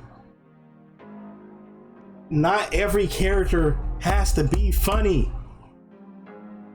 That's what Dante's here for. That's what the freaking his like broker middleman guy is there for. Those are the funny guys. Not everybody has to be funny. Stop trying to be funny. We have our serious characters. We have our goofy characters. We have our comic reliefs. We have our badasses. Okay? If you want somebody to care about his story, don't make him a goofball. Where he like his story was like, okay, they have his family hostage, or they know something about his family. They're gonna try to kill his daughters or whatever if he doesn't comply. And he's like this. He's a part of this mercenary. He was a freaking like mercenary. He's part of like an elite mercenary group. Why does he sound like he's 14 years old? He sounds like a kid. He sounds like Miles Morales. Yeah. Like, why is Miles Morales narrating this, like voice acting this grown man with 2 children? Like, he has 2. I think he had like 2 daughters or something. And he has like battle scars. He looks okay. He looks menacing. You know who he looks like? He looks like King from One Punch Man. but black. And like, and King looked cool. Yes. Like King looked scary and menacing, and he had that deep voice. Like even when he was like goofy, he was still goofy in the show, but he had that deep voice, and it's like, oh, we're not messing with him. He's still a killer. This man is still like the #1 S-rank hero. We don't mess with him. And then you have this guy who took on the White Rabbit head on. He's a part of an elite mercenary group that does odd jobs and steals from museums and stuff like that, and does the dirty work. And he's the only survivor of the White Rabbit, but he sounds like a child. He has this like beat up, like hardened face, but he sounds like Miles Morales. And you want me to care about this character and what his story arc is and if he lives or dies? No. Anders sucks. And I'm sorry, Benjamin Abiola, I think that's what his name is, the voice actor, I'm assuming. I think that's what they're saying. Benjamin. No disrespect. Yeah, bro. Benjamin Abiola. Yeah. This role wasn't for you, dog. I'm sorry. It's not even your fault, because your voice acting was okay, but not for this character. It wasn't even you. The delivery, like, okay, your voice sounds fine. They gave you a script and you did the best you could, bro. They gave you a character in the script, and it was unfortunately the worst character in the worst script out of everybody that they could have given you. And I'm sorry for that, Benjamin. You got your bag at the end of the day, so I know you're not mad. I'm just a VTuber on YouTube and Twitch talking about anime. Like I can't touch you, bro. So you got it. I was just trying to look and see. I was just trying to look and see what else you'd been in as well. Actually. Yeah, let me see. Let's see what else you've been in, bro. And I know you're a brother. Shout out to you. Get your bag. I'm never mad at a brother getting paid. Let's see what you've been on. You've been on Devil May Cry, Blowback. Oh, with Randy Couture? Okay. I think I've heard of that. I'm not gonna come at you, bro. I'm not trying to come at you. You did what you had to do. You did the best you could. But there was no saving that character. I'm sorry. They gave you a mule in a horse race, bro. I don't know. I don't know, bro. I'm sorry. But maybe, I guess, sometimes you gotta like look at a script and like call the audibles where you see fit. There was like, because that one dialogue with Lady like killed that character for me. I didn't want to hear you speak after that. I'm sorry. Sorry, bro. But yeah, Anders, bad character. But yeah, besides that, solid show. Another con, one final con that I have with Devil May Cry is that, in my opinion, we gotta stop leaving things with cliffhangers. Give us a conclusive ending to a season. See, now I know y'all got the deal. I literally clicked on the browser thing on Google for the show, and it says season 2 coming soon as one of the images. But you never know what happens, bro. Things get canceled every year, bro. Things that we thought were gonna be blockbuster hits. You know what I mean? People were anticipating Blade, and now it's canceled.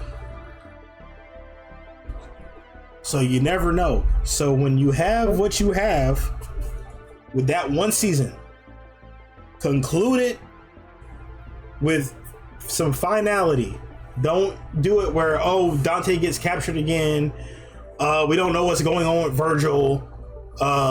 They're doing something with the machine that Anders took from the White Rabbit and all this other crap.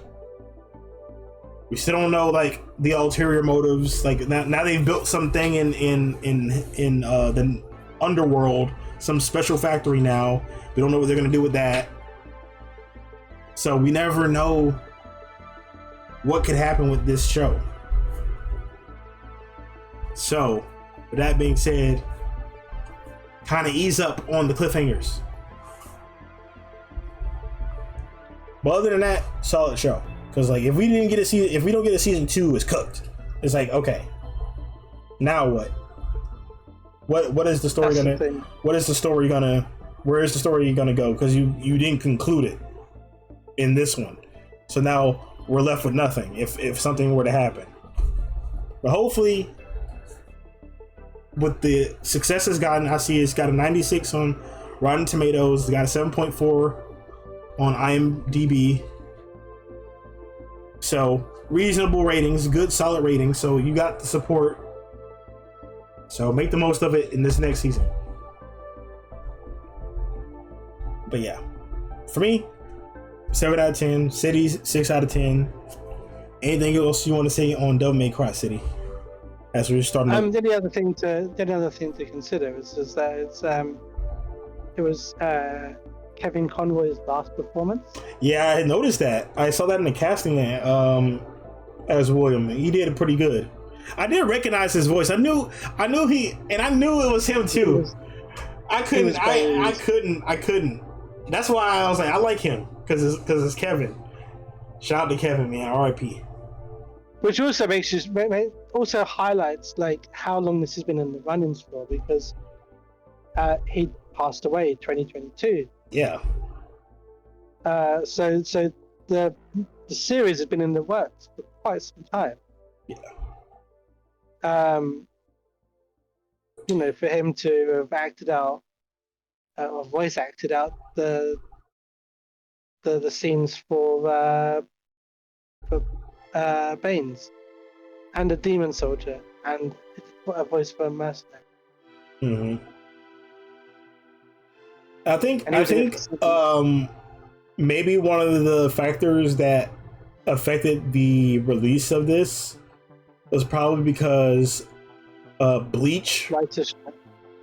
Okay. Bleach came out around that time, or they were working on Bleach, the 1,000-Year Blood War or whatever. And Johnny voices Ichigo, so that might have like halted the release of stuff. And they probably also couldn't. And who knows if they were able to get all of Kevin's lines out or not, but all of the lines they wanted for him. So who knows if he got everything? Because who knows what his character is going to do in the next season? Like how deep into production in this are they really? Well, there was someone else who took over Baines, and I don't know if they did an earlier version of him or they just took over. Yeah. There's a guy called Ian James Corlett. Okay. Baines. So okay. Maybe he took over after, or came back to do, because he was only in 2 episodes as well. Ian James. Oh, okay, that makes sense. Okay, yeah, they didn't. I didn't see any credits on the Google, on like the base Google search, so that was overlooked on my behalf. So I didn't know about that he got recasted. But yeah, I mean, I'm just looking on IMDb, but it's not clear. It just shows all the cast.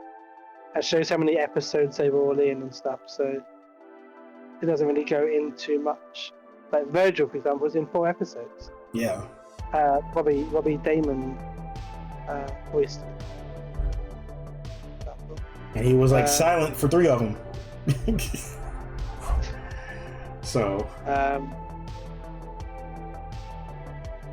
And Robbie Damon is Critical Role, Dorian Storm in Critical Role. He was in the new Spider-Man series.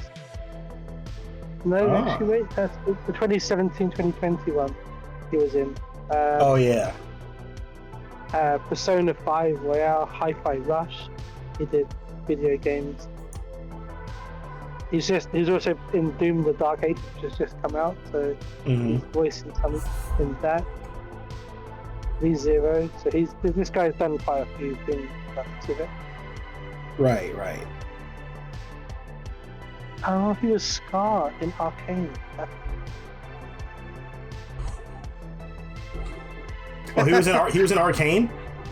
He was Scar in Arcane, yeah. Oh, okay. Only in 2 episodes of it, though, but he was Scar. That's what's up.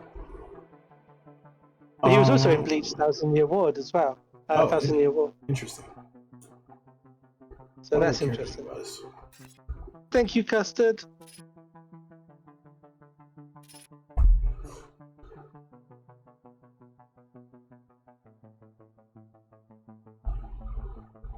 Oh, thanks for the cheer, Custard. I appreciate it. I had to refresh the chat. Sorry, like the chat was like kept rebuffing, so now I'm seeing all your comments. But I appreciate the support, the continuous support from you, Custard. As we kind of close out, I forgot to mention though. I don't know if I enjoyed his superhuman stuff, like super speed and I didn't think but Dante's. Dante. Yeah, I didn't think he could move that fast. I'm watching the scene where it's in the first episode where he's in the diner, and he saves everyone from the exploding truck. Yeah, I think he can.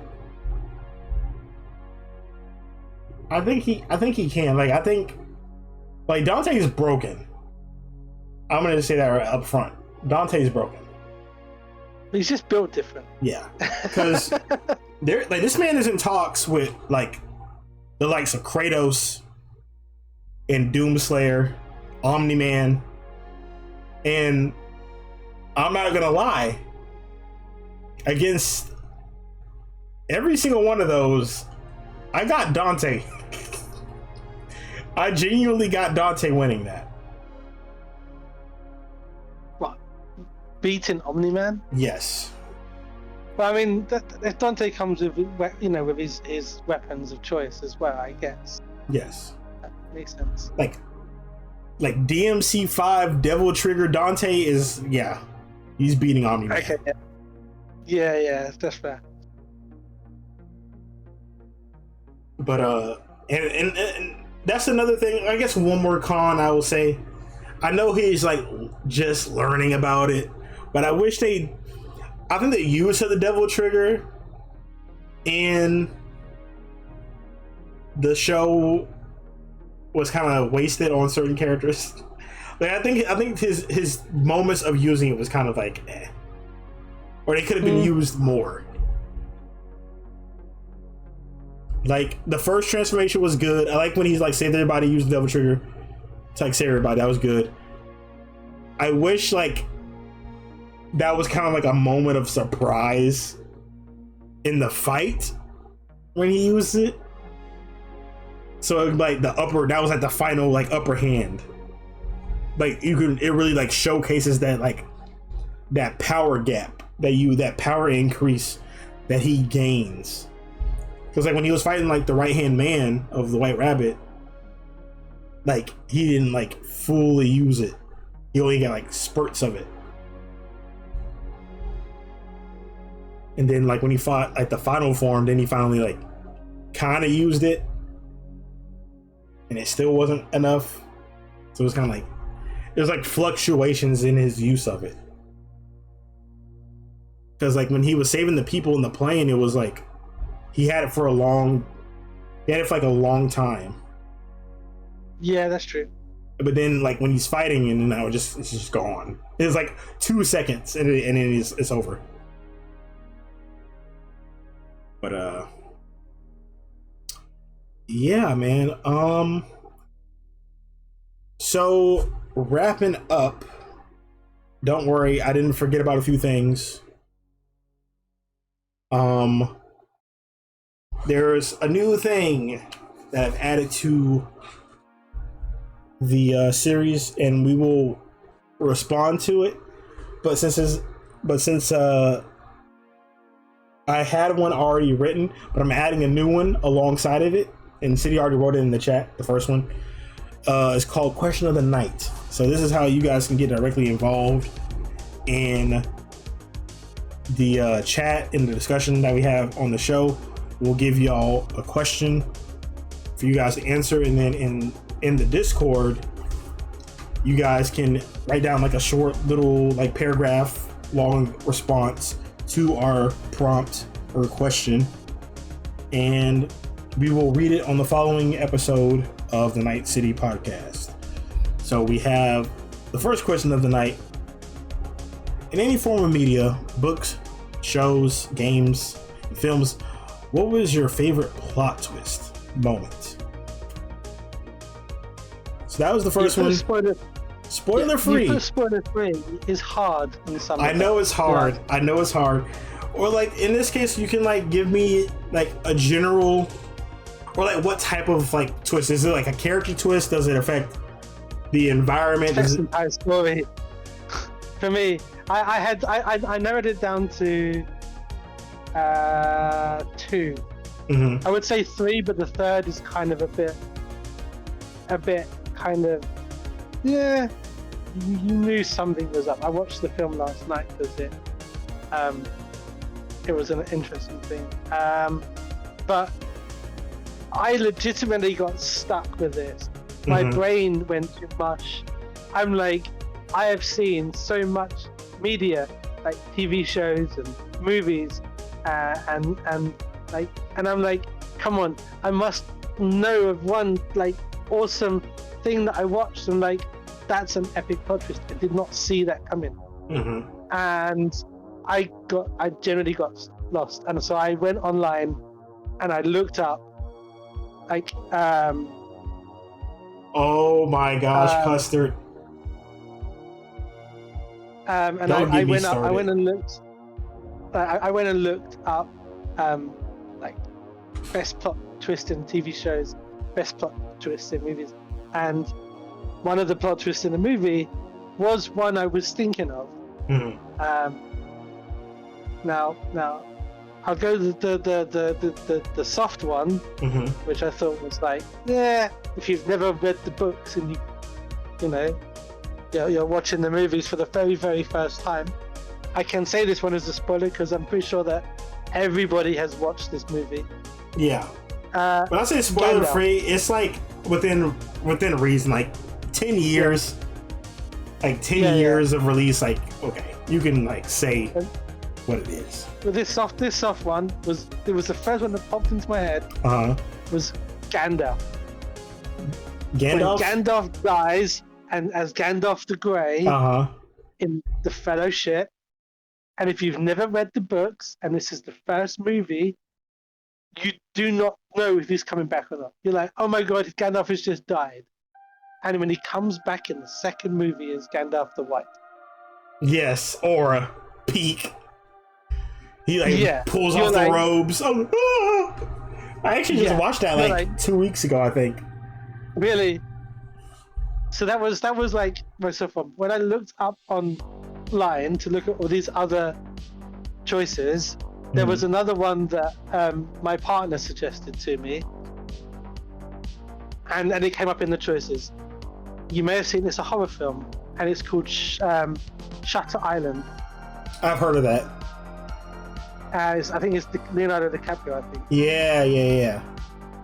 And when you realize, like, I won't say because in case it's spoiler free and stuff, but when you realize that, like, everything from the beginning, 2/3 of the movie is not as it seems. Right. When you realize the final part of the movie, you're like, I did not see that coming. Yes. Do you want me to say more, or I know what happens. I never watched the movie, but I've like watched like a review, like a breakdown of the movie, so I know what happens. But I'll leave it at that for people that want to see the film, because I do recommend it from what I've heard. It seems like it's 2010. Yeah. And it's one of those ones where you can only watch it once. because the mystique of the movie is gone after you watch it the first time. I appreciate the cheers, custard. Much love. The mystery of the mystery of the film is just gone. You're like, oh yeah, I know what's happening. Mm-hmm. But it's like one of those things. Yeah, it's like one of those things that you can. It's like I want to say it's like a single watch. It's like one of those things where you can watch it twice. It's like you watch it once without the knowledge, and you watch it twice with the knowledge. Yeah, and then you can like say, oh, that was a clue right there when they show it. When they show what this happens, and or when this character says this, that was a clue. Like what, like so like Jordan Peele, like what like Jordan Peele movies or M. Night Shyamalan, movies like that, where you can like kind of like double watch it, and it's like, oh, that was like the hint. There's like I don't know, 2 or 3 M. Night movies that are only ever worth mentioning. The others are not worth mentioning. So, yeah. Now we'll see. I like Split. I like Split. Split's good. Like I forgot what his name is. Unbreaking. Oh, the guy who plays him. Yeah, he's so good. He's so dang good. He's one of my favorite actors. I cannot remember his name. He also played Xavier in X-Men First Class. Yeah, he's really good. James McAvoy. Yes, I knew it was Max something, but I want to say McGregor because I was thinking about freaking Star Wars. Yeah, no. those 3 films are good. Yeah. Glass, Unbreakable. Yeah. But you've also got things like Sixth Sense, which I think is an M. Night movie. That has a good plot twist though. Yeah. If you know that movie. Yeah. With I need to rewatch that one. I haven't watched that one in like a long time. That's a good plot twist. Yeah. Sad, but good. But that's all I got. I was like, I couldn't think of any animes. Well, there was one that popped up, and I'm like, huh. And I actually started watching it. The Promised Land. The Promised Land. What? Who made that movie? This is a movie or is this a show? It's an anime.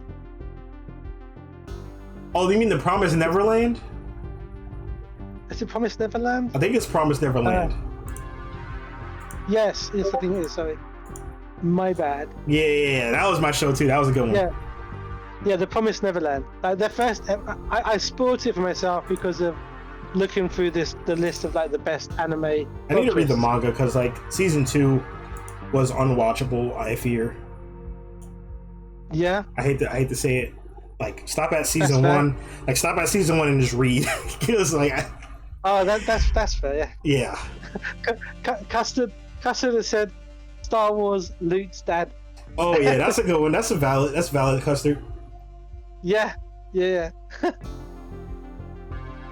Again, it's one of those moments of like, for the very first time of watching, when that plot twist happens and you do not see it coming, you are like, oh my god, that's because to me that has to be the key factor. That oh my god, I did not see that coming, because you're absorbed into whatever the media is, and you are enjoying it so much that you're trying to figure things out, or you're trying to, and then something bam. But with that in mind, what's yours? All right. Now, this one, like, after this one, I couldn't trust nobody, bro. Okay. I couldn't trust nobody. Because one of my favorite plot twists in media comes from a good old Saturday morning cartoon from the like early 20, I think it was like, it was a little bit before early 2010s, like late 2000s. It's called Bakugan. Oh really? Bakugan. In the original Bakugan series, there was a main villain named Masquerade. Yeah. And Masquerade was no joke. There was a thing called the Doom Dimension, where it was similar to the Shadow Realm in Yu-Gi-Oh! Where when your Bakugan battle, when your Bakugan brawl, and your Bakugan loses, they get sent to the Doom Dimension. And unlike the Shadow Realm, like, you can't come back from the Doom Dimension. Like, you're cooked. Like, you're donezo. And this man was sending everybody's Bakugan to the Doom Dimension left and right. Even the main character's main Bakugan got sent to the Doom Dimension. And he was just a menace to the main squad. But he looked awesome, man. He was a fantastic design. But when you find out who Masquerade is, because like the whole premise is like, of course Masquerade's wearing a mask. Once you find out who Masquerade is, you can't trust anybody, bro. Nobody saw this one coming. Oh, yeah. Nobody saw this one coming. And I ain't gonna say who it is, because it's just that dang good. That twist, like, you couldn't have wrote it better. And it just like that twist broke the hearts of many Bakugan brawlers watching on Saturday mornings. And from that moment on, I was like, I gotta watch this show. This show is peak. It's an underrated classic. So if anybody is like, if you're in the anime and like those like kind of like campy Saturday morning cartoons, grab a bowl of cereal, go to your website, whatever website has it, and just watch that first season of Bakugan and just enjoy the ride. I can't remember how many episodes there are. It was an ongoing series, but I think like maybe the first one was probably 30 episodes, maybe. They had a few episodes. I think it was probably more than that. Now I'm thinking about it. I think that initial series had a lot of episodes, because there was like arcs in it. There was like different arcs in it, and then they had like the separate follow-up series. It's really weird, actually. I was just reading on the wiki for Masquerade, and yeah, there's really weird. Because I'm trying to not say stuff. Yeah. So I do apologize, Custard, because I mean it's I mean, it doesn't mean much to you. I have no idea. You may have watched it, you may not. I'm not sure. But I completely forgot that was the case. Although I did watch through the Bakugans, but yeah, I can't say anything because you made it so it's really hard. It's I'm crazy. Because I'm just like, I completely forgot that it's that the reveal was the person that the reveal was, and you just don't see it coming. No, I was like 9 years old, and I was just like, how could you? How could you? You traitor! Can I say, especially if you had a crush? Maybe. Real. I don't know. See, now I was thinking. See, what was her name? Was it Julie? I think it was Julie. Let me see. Oh, one of the brawlers. Yeah, one of the brawlers. Yeah, Julie. That was Bae, back in the day. But Julie and there was another girl in the follow-up, like New Vestroya, in the next season after that, because it was Battle Brawlers, it was New Vestroya, it was Gundalian Invaders, and I think like Mecha Surge, and then after that I stopped watching. I think there was like two more after that, and then they retconned it. They like they redid it after that.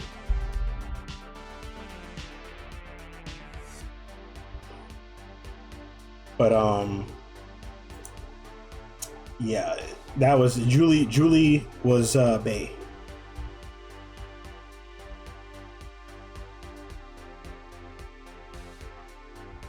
But yeah, y'all definitely watch some Bakugan, bro, and just enjoy this silly, campy anime.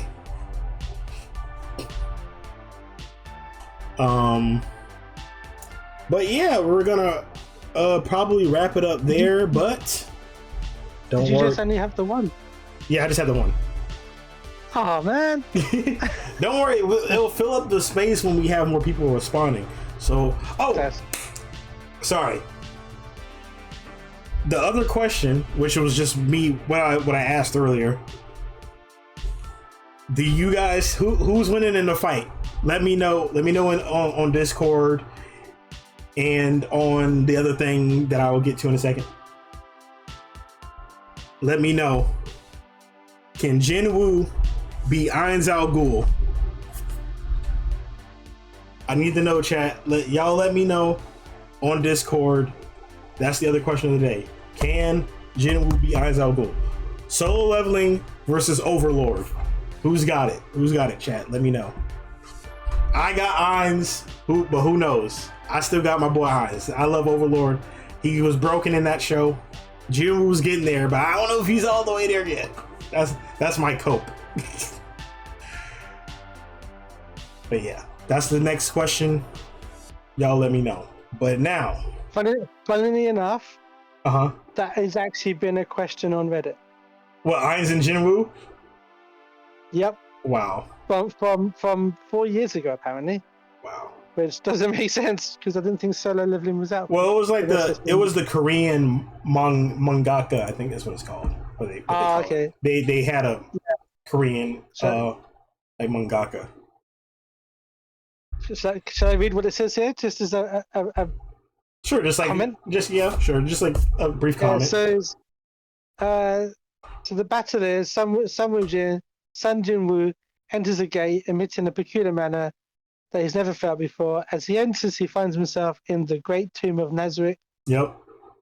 After killing a few undead, he finds Ainz and Gol waiting for him in the throne.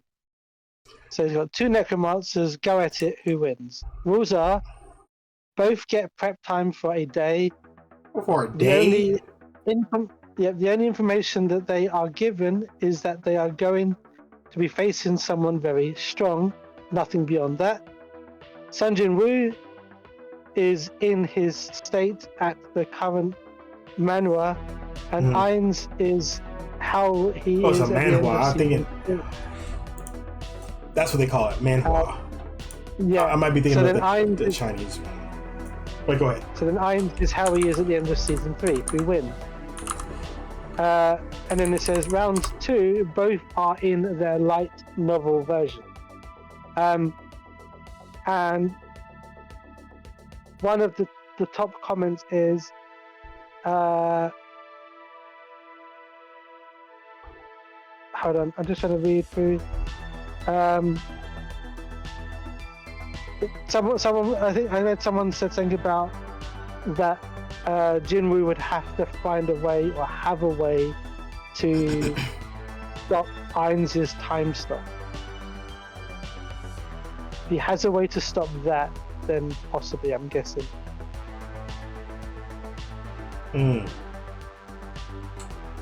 So they're saying if he has that, not that he does. Yeah. So someone's put here, don't know, speed feats from Ainz that would let him win. Has he ever tanked attacks that vaporize mountain ranges, or reacted to a light speed attack, light fang, or punched through a beam that split in half a slightly hollow moon? So people have no idea. Yeah. Because my thing is, because like they talking about, Jinwoo freaking walking through the portal and just taking out some undead knights. Like, he wouldn't have to fight Shao Tyr, Bloodfallen, and Albedo, and the twins. Yeah, so the Demiurge. Yeah, so the pretense is they go one-on-one. Like, get through them first. That's what I'm thinking about. Can you get through them first at least? I don't even know if you can get through them first. I have to finish season 2. I'll have to finish season 2. Cause he cold. Yeah, but can he get through Albedo? Is what I'm asking.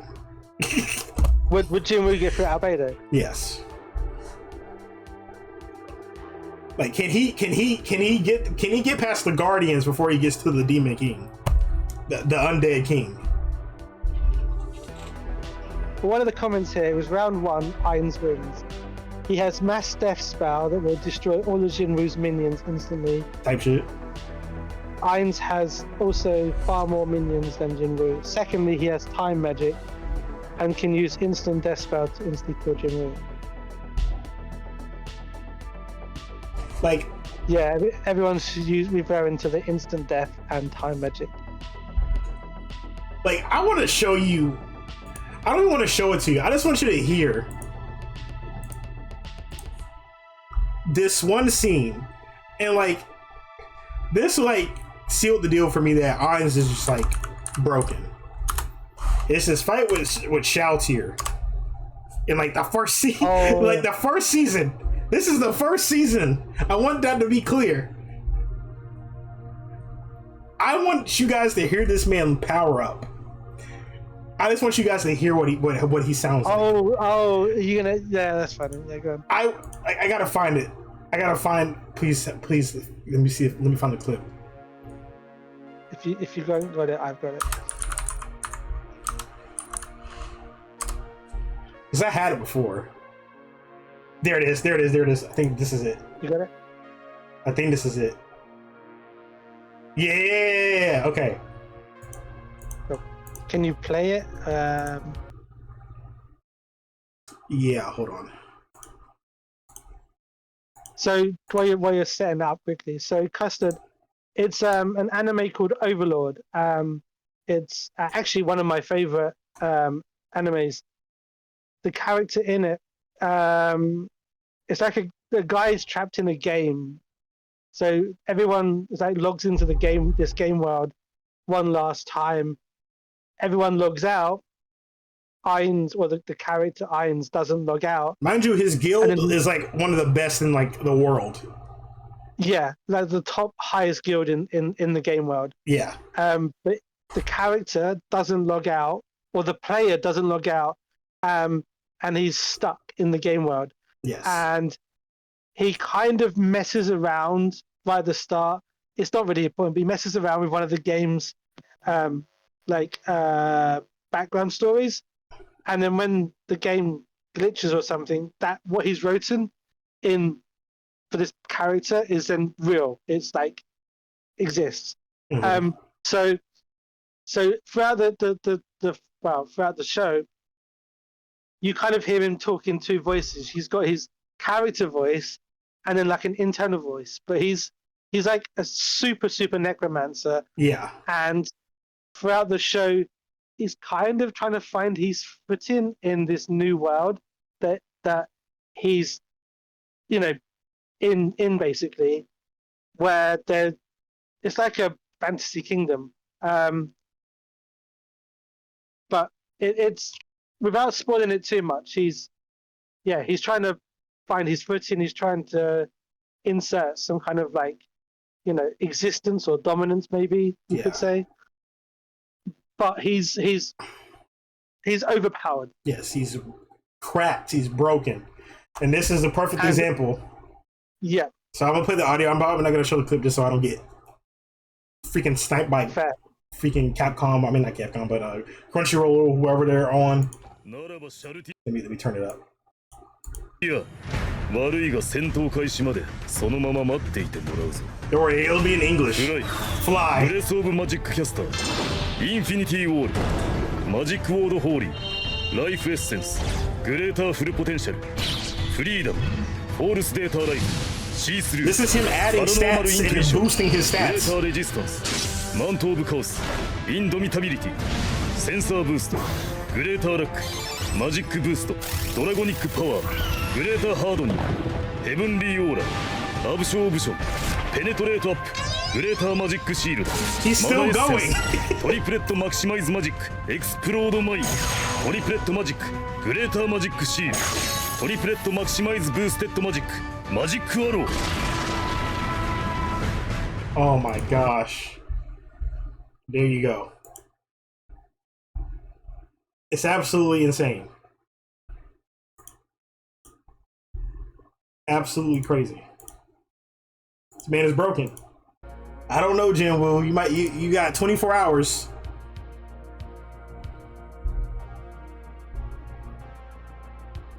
But yeah, man. It's such a good. I think it's what 3 seasons or 4 seasons. I think there's 4 seasons. now. 4 seasons, and I think there's also a movie as well. Yeah. 4 seasons of a movie. Because they have like, I think the mangas, and I think they have like a novel too, if I'm not mistaken. They have like 3 novels or something like that. And there's one bit.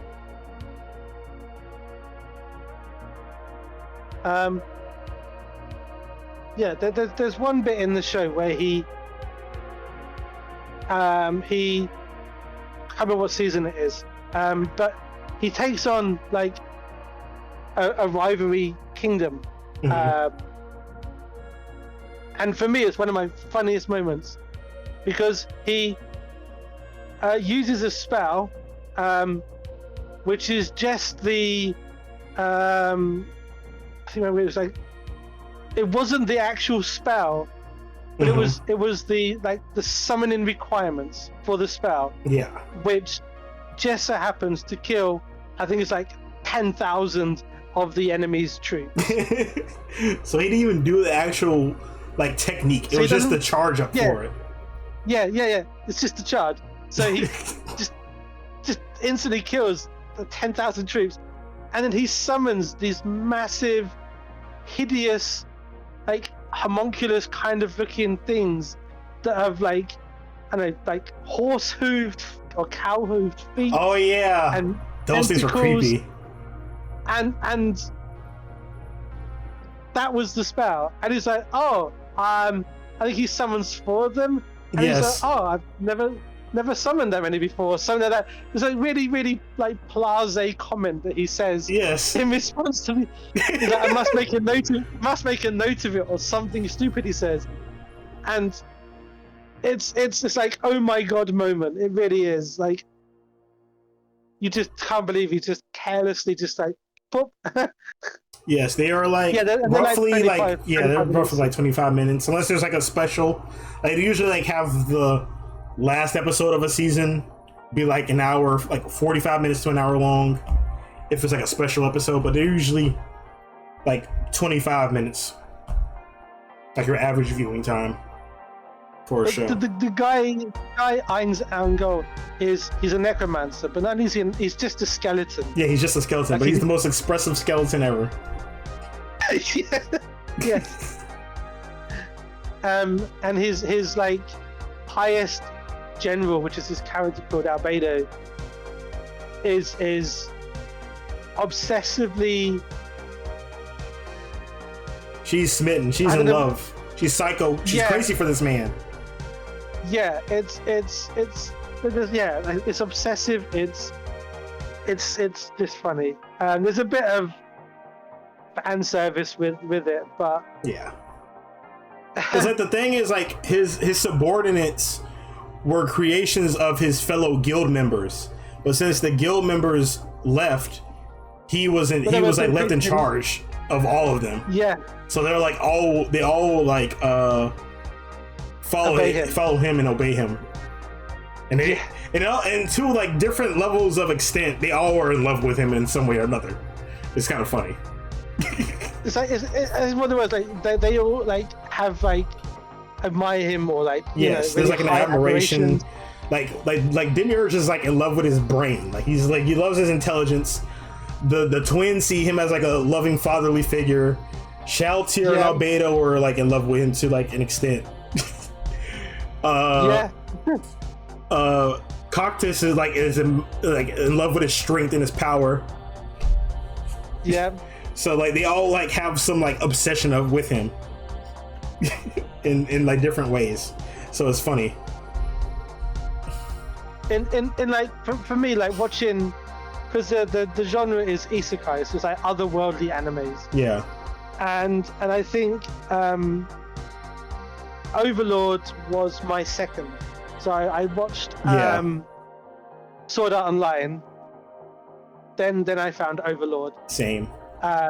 Then Log Horizon, and then that time I died and reincarnated as a slime. Yeah, slime was my third one. Which would be a better. Yeah, that's what I was about to say. I was about to say Rimuru, my boy. That's my dog. Like I think Rimuru and Ainz would be a closer competition. Yep, and there's actually a thing here on Reddit, an Ainz versus Rimuru Tempest. Yes, I think I've searched that one up a few times. I'm not gonna lie. I instigated that one. I'm not gonna lie. and for that, I would say I would want Rimuru to win. Yeah. In actual fact, it would be a stalemate. Yes. Because they would love each other. They'd be friends. They would be friends. Yeah, they would be friends. Because let's face it, if Rimuru is at his peak, he has Beelzebub. Yeah. Which was an evolved form of gluttony, wasn't it? I think so. So he could just absorb Ainz. Real. Just like that, just absorb Ainz, and then Ainz would be with Eldora playing shogi. Yep. That's freaking great. That would be funny. Yeah. But no, it's the slime one. It's the anime that time I died and was reincarnated as a slime was basically a guy dies in the real world of some kind of meaningless death. Really, it was not really meaningless. He saves his friend, and he then gets, or his soul or his spirit then gets transported through time and space, I guess, and dimensions. And during this process, he's talking to himself and kind of like think he's like going into the afterlife or something. And then the next minute he awakens inside a cave, and he realizes that he's a slime. Yeah. Oh, you know some of it. Yeah. So that's that one. But yeah, chat. That is our questions of the day. Be sure to fill them out in the Discord. Wait, might need to remind what that question is. Who would win between those characters? Ainz and Jinwoo, and also your favorite plot twists in media. Those are your two questions. We're still gonna run with the favorite plot twist. Yeah, I'm doing both of them, so we'll get our replies next week, or whenever we do the next one. We'll get replies for both. Because there was also that other option that I suggested where we flip it and say that it's like the worst plot twist as well. Yeah. Favorite. We can always save it for the next one. But yeah, we'll say that for the next one. Yeah, we'll do it for the next one. Because that would be interesting. Yeah. I think that would be a better thing. On that note, though, next one. That's about. I think we're about wrapping it up here. That has been the Night City podcast. Promotion? Surprise? Yeah, we're. Don't worry. I didn't forget. Don't worry. All right, chat. Are y'all ready? Are y'all ready for this? Are y'all ready for this? Good. Okay, City, close your eyes. They're closed. They're closed? Yeah. Okay. You have to take my word for it. Closed. All right, they're closed. Make sure it's on the right thing. All right, City, open them.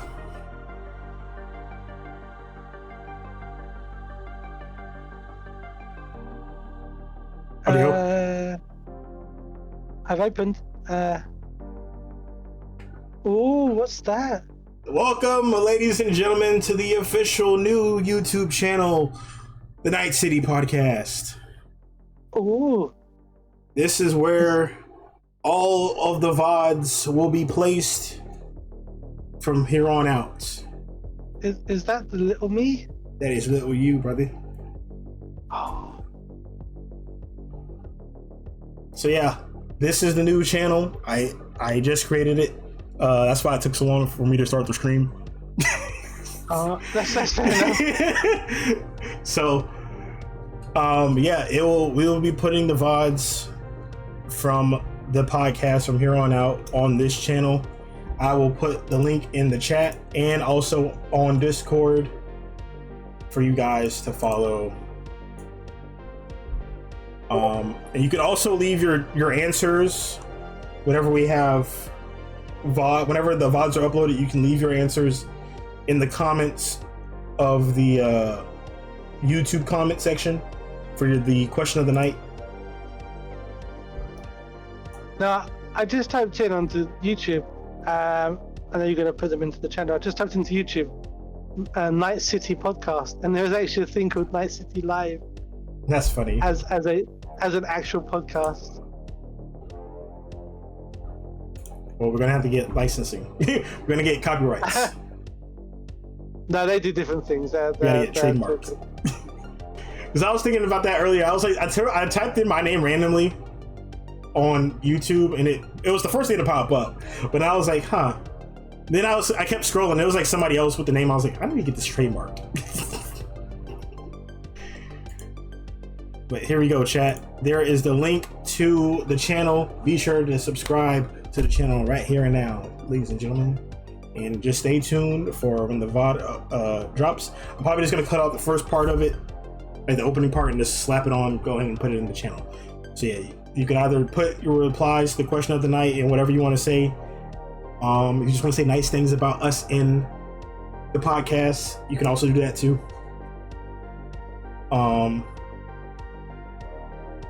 And there it is. What do you think?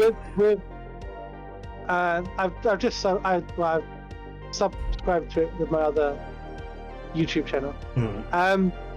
But in the info section, obviously more about this channel in the info section. Are you gonna put our like Twitch links in there? Yeah, I'll put like the socials and stuff in there. I just did the basics so far. I'm gonna tweak it. No. This is just the blueprint. Yeah. This is the prototype. Yeah. Oh no, that's really cool. Well, I kind of feel that means then, on that note, that that we are try and make the podcast monthly. Yeah, monthly sounds good. Or as consistent as we possibly can, as long as there's news that we care about. Well, I think if we just do like everything, I mean, just now we were just rambling on about, animes, which I think agreeably we could probably talk about for a good period of time. Yeah. And do stuff or show stuff with them. So, yeah, I think maybe we could have sections with it, and maybe even get other streamers. Yeah, streamers and guests and whatnot. We just build the empire slowly. Because I'd be down with that. And I've got a friend that he's actually real world friend, very local to me, and he's just started actually. And if I may, I will pop his, if it's okay to do so, I'll pop his channel in the thing. He's only got 13 followers at the moment, but he's when he gets going, he's quite a funny chap. I won't pop it in the chat unless that's okay to do so. Okay, that's fine. Is that okay? Yeah, sure.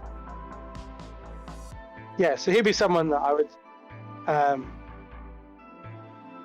I'd be on. It's death, meant to be death of, as in like death from, not he's not expressing like death of Discworld.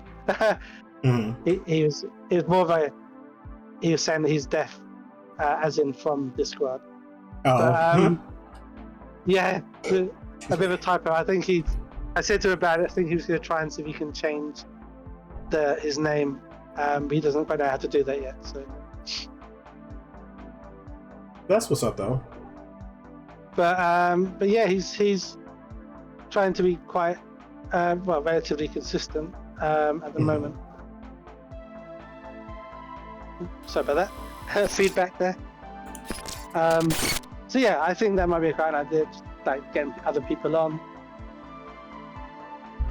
do segments that we've done. But which also means we're going to have to work on the little avatar face for me at some point. Oh. Give him some color. I think he's still black. He's still very black and white. Yeah, I did that because of like I know your logo is black and white, so I just like made it black and white. Oh, you know what? To be fair, it actually works. I think I don't mind it like that. It's like monochrome. Yes. Let's see. Let me go ahead and do the closing of this. So yeah, thank y'all for watching the podcast as we are about to wrap up here. Like I said, we have a new channel now that will be posting the podcast on shortly. And be sure to follow us on Twitch. Let me get yours. Let me get your link real quick.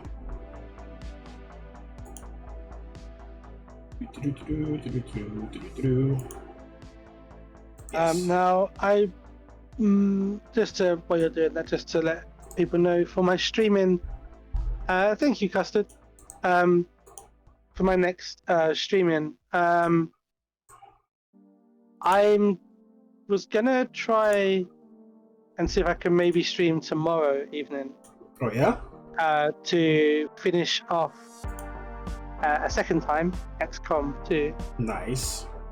Well, I played it, as you know, I completed it, but I kind of felt a little bit unsettled by the fact that the game implies that everyone goes to take on the final, the final boss kind of situation.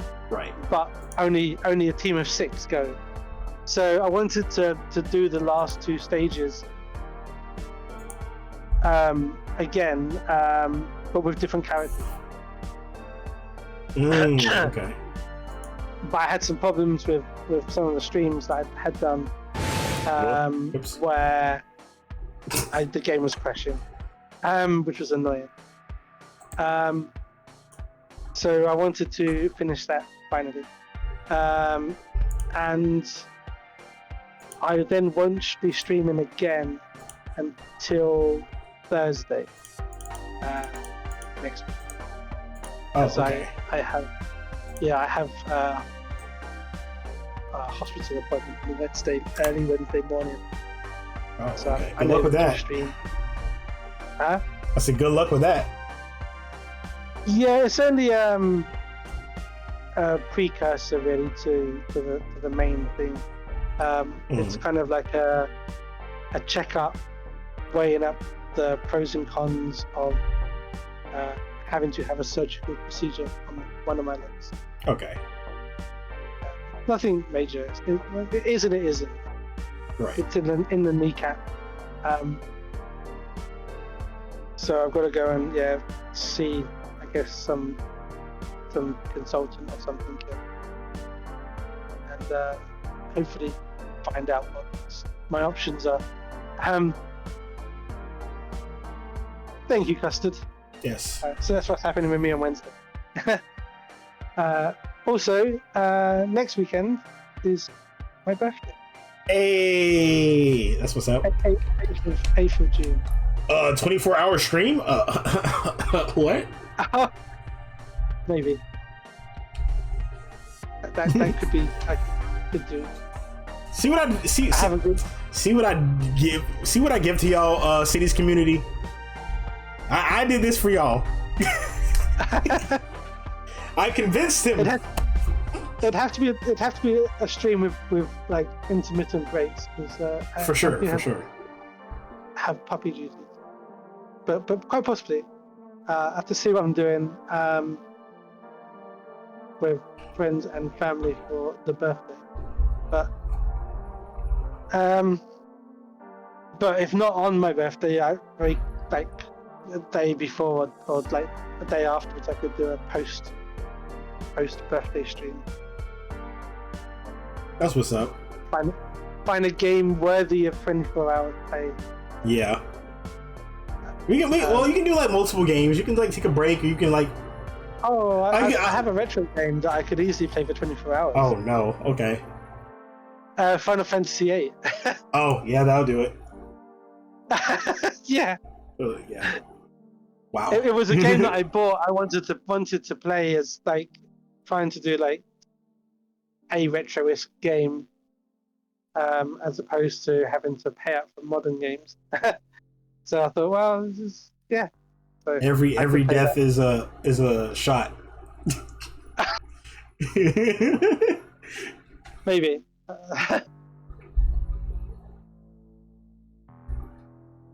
Maybe. Oh boy. We might make it 10 hours with that one. I don't know. Yeah. I'll tell you what, it'd be a fun game for that actually. Sonic. Oh gosh, yeah. That's alcohol poisoning. Yeah. Oh my gosh. Especially if it's Sonic Heroes. It's like Sonic Heroes or like. I was just thinking of Sonic 2 under the water. Oh yeah.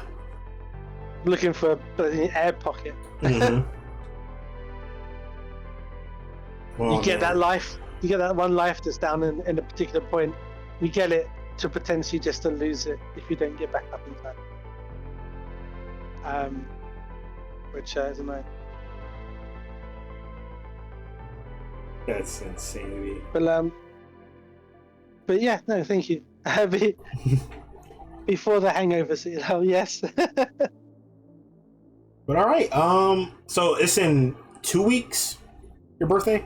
No, next week. Next weekend. Okay. A week Sunday, I believe. Okay. Yeah, a week Sunday. So a week tomorrow. That's fire. That's okay. We already know, chat. Get those donos ready for your boy City. Gotta give him his birthday gifts. Yes. Which is another thing. Hopefully soon this year, I can try and finally sort out the affiliate stuff. Hey, that's what we like to hear, chat. But yeah, go over there and follow your boy City. His birthday is right around the corner. He's gonna potentially do a 24-hour stream. So go over there, wish him luck. Make sure everything is good, his health, and send him some love on his birthday.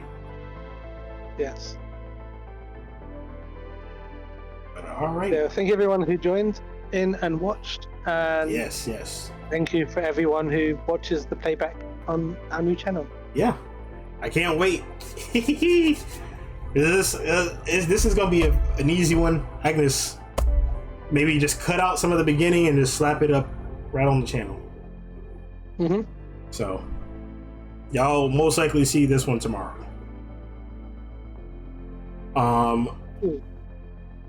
So yeah, thank you guys once again for watching the Night City podcast, and I will see you guys next time. Thank you once again, City, for being here and being my co-host. No worries.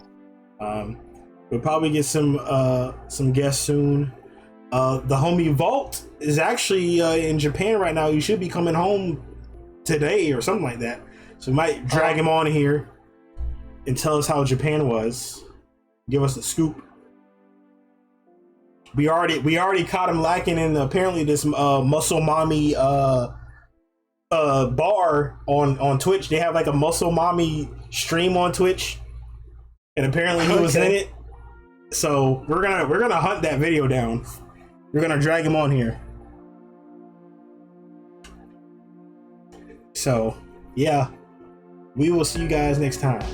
Thank you guys once again. Much love. Y'all stay safe out there. Stay healthy. Stay blessed. Oni out, bro. Later, city. Take care.